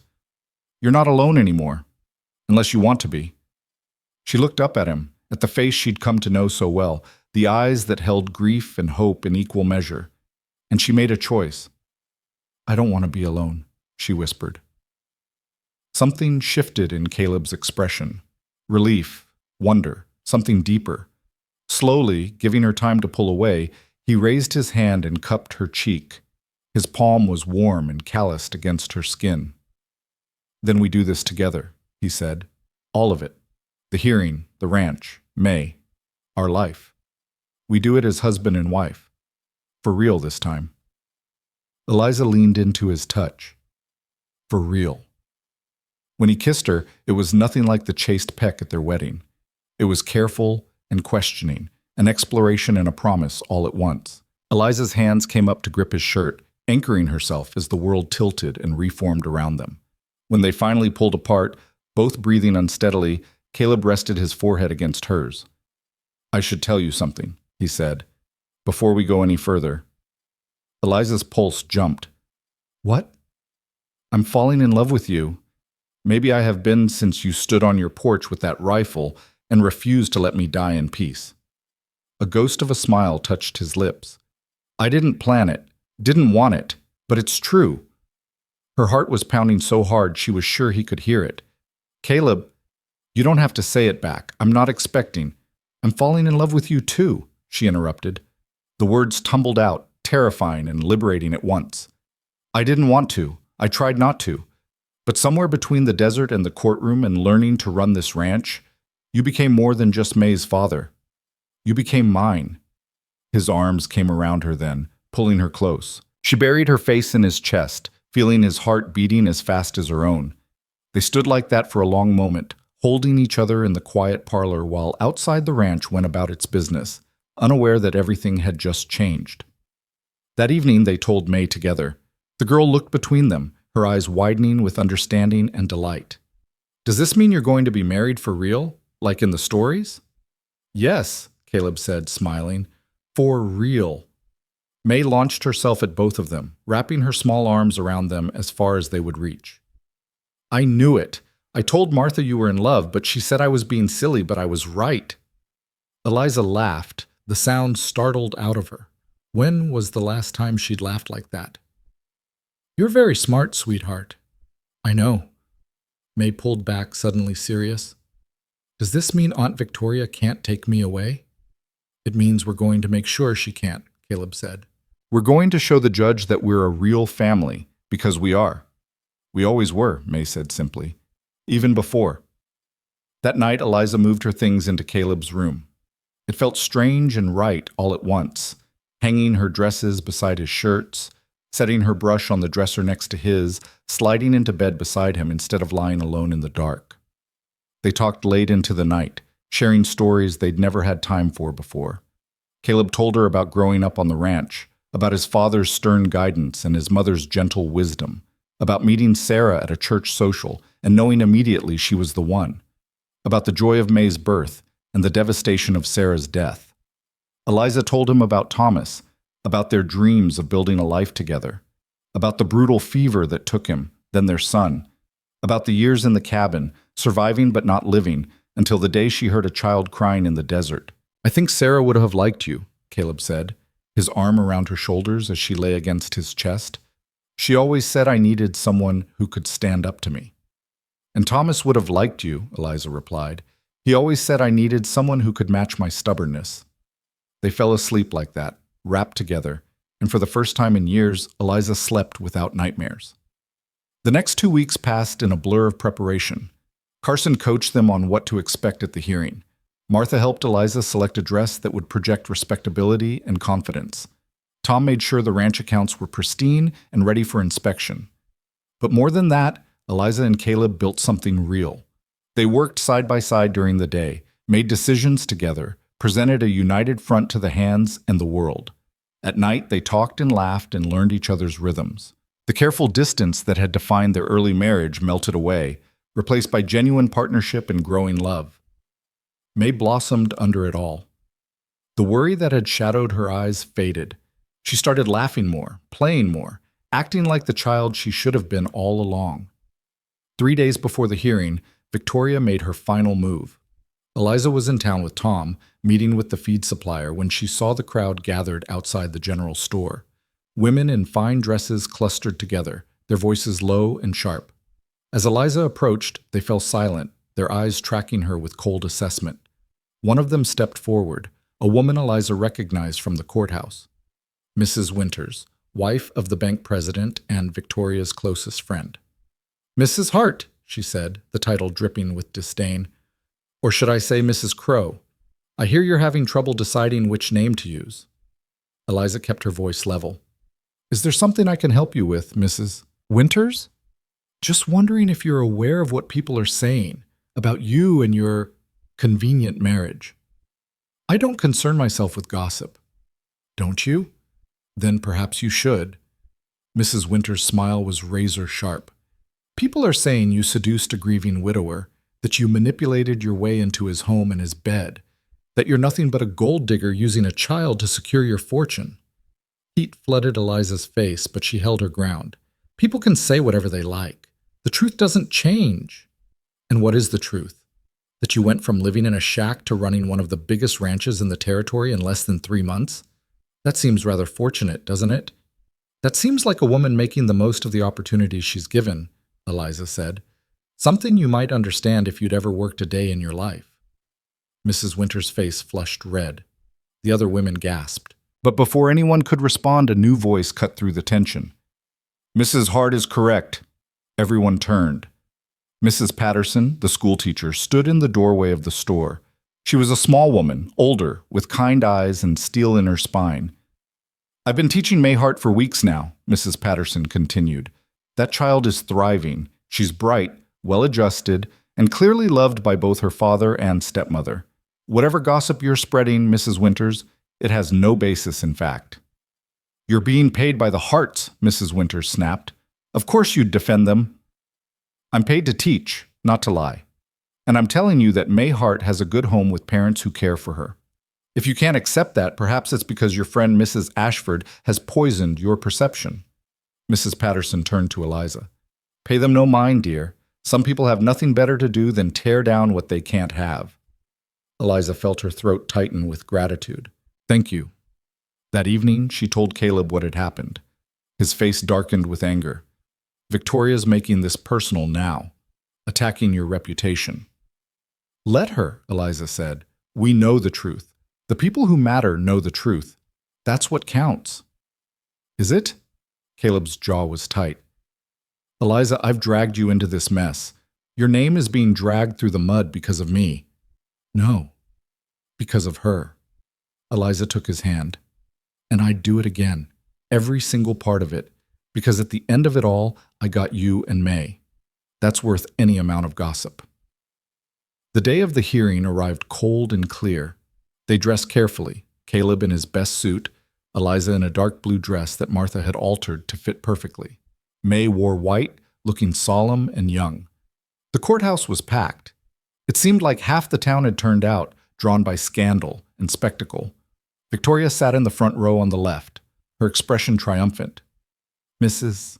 Winters and her friends filled the rows behind her, but on the right side Eliza saw Martha, Dutch, Tom, and a dozen ranch hands in their best clothes. She saw Mrs. Patterson. She saw the feed supplier they'd negotiated with, the timber buyer, several merchants from town, people who knew them, who'd worked with them, who'd seen the truth of their marriage. Judge Harmon entered and the room fell silent. He looked older than he had 3 months ago, more worn. He settled into his chair and surveyed the courtroom. We're here to address allegations of marriage fraud, he began. Mrs. Victoria Ashford claims that the marriage between Caleb Hart and Eliza Crow was a legal sham designed to circumvent this court's custody evaluation. Mrs. Ashford, your evidence? Victoria's lawyer stood. For the next hour, he presented his case. Testimony from women who claimed Eliza had seduced Caleb. Financial records suggesting she'd taken control of the ranch. Wesley's report noting the lack of marital affection. Character witnesses who questioned Eliza's motives. It was brutal. It was thorough. It painted Eliza as a calculating opportunist who'd trapped a grieving man. When it was Carson's turn, he stood slowly. Your Honor, this case isn't about marriage fraud. It's about a vindictive woman who can't accept that she lost custody of her niece. Mrs. Ashford has waged a campaign of harassment and sabotage against the Hart family for months. She's spread lies, damaged property, and attacked Mrs. Hart's character. Why? Because she wants to win. Not because she cares about May, but because she can't stand to lose. He called witnesses, ranch hands who testified to the sabotage, merchants who spoke of Eliza's business acumen and fair dealing, Mrs. Patterson who described May's happiness and progress. Then he called Caleb to the stand. Mr. Hart, did you marry Eliza Crow to defraud this court? No, sir. Why did you marry her? Caleb looked at Eliza, and the love in his eyes was unmistakable. I married her because she saved my daughter's life, because she's the strongest, most capable woman I've ever met, because she makes me want to be a better man and a better father, and because I love her. When did you fall in love with her? I'm not sure there was a single moment. Maybe it was when she pointed a rifle at me and told me to get off her porch. Maybe it was when she gave up her last water to save May. Maybe it was when she stood up to Victoria's men without flinching. He smiled slightly. Or maybe it was all of those moments together. But I know I love her now, and I'll love her the rest of my life. Murmurs ran through the courtroom. Victoria's face was white with rage.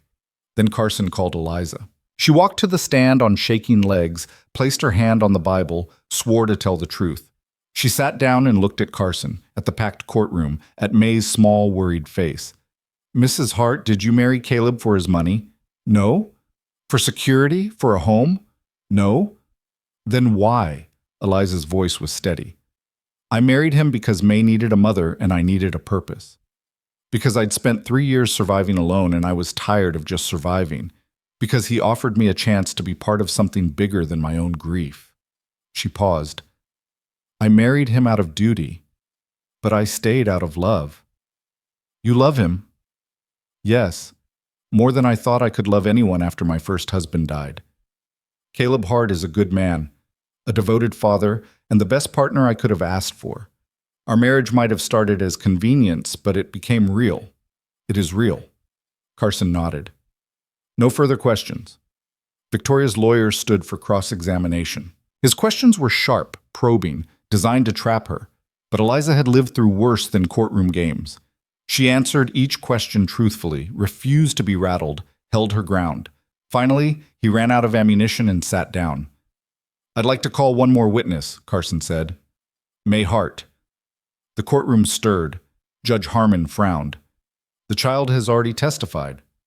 I know, Your Honor, but she has the right to speak about her own future, and I think you should hear what she has to say. The judge considered, then nodded.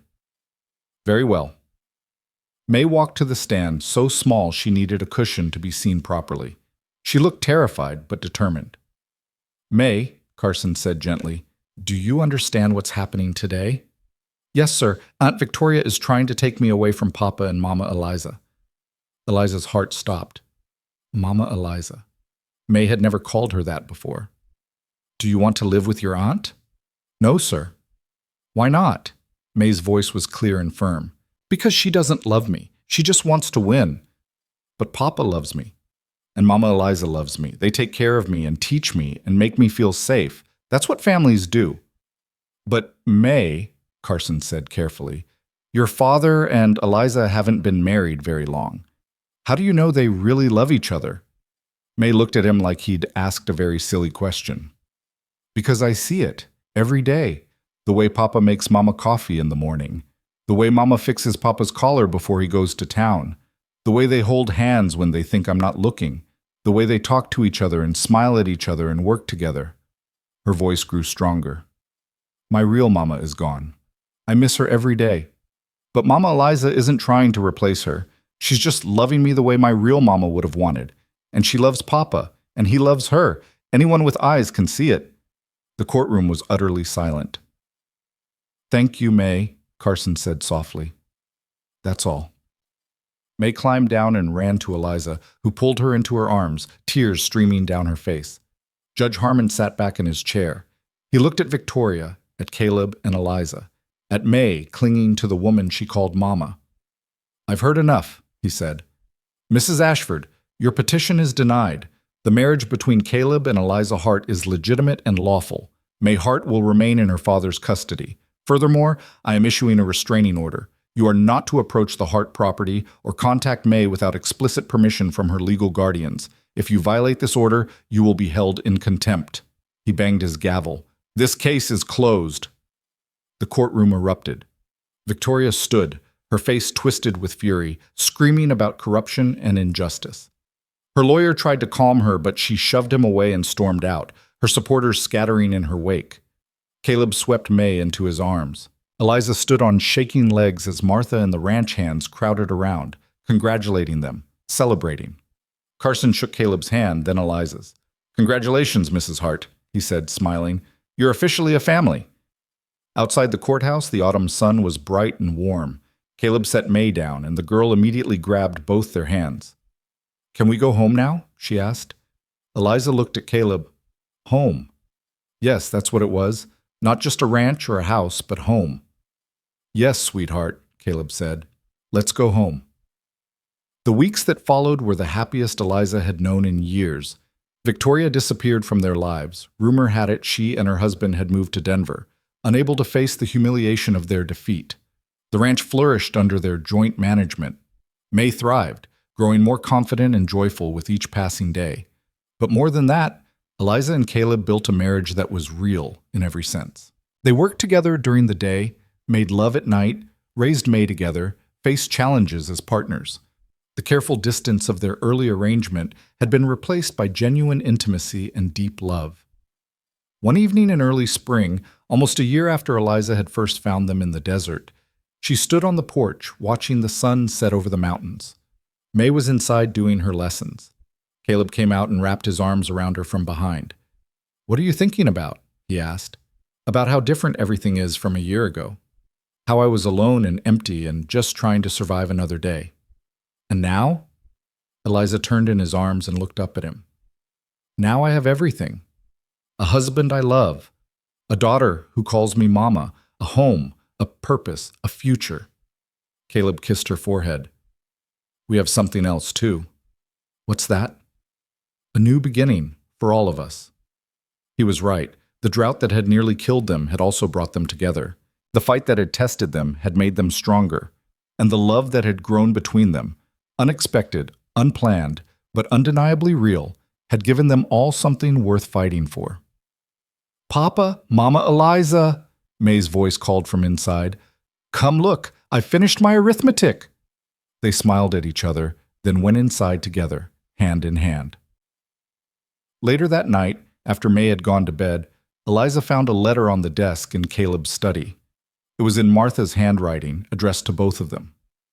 Inside was a single sheet of paper with a proposal.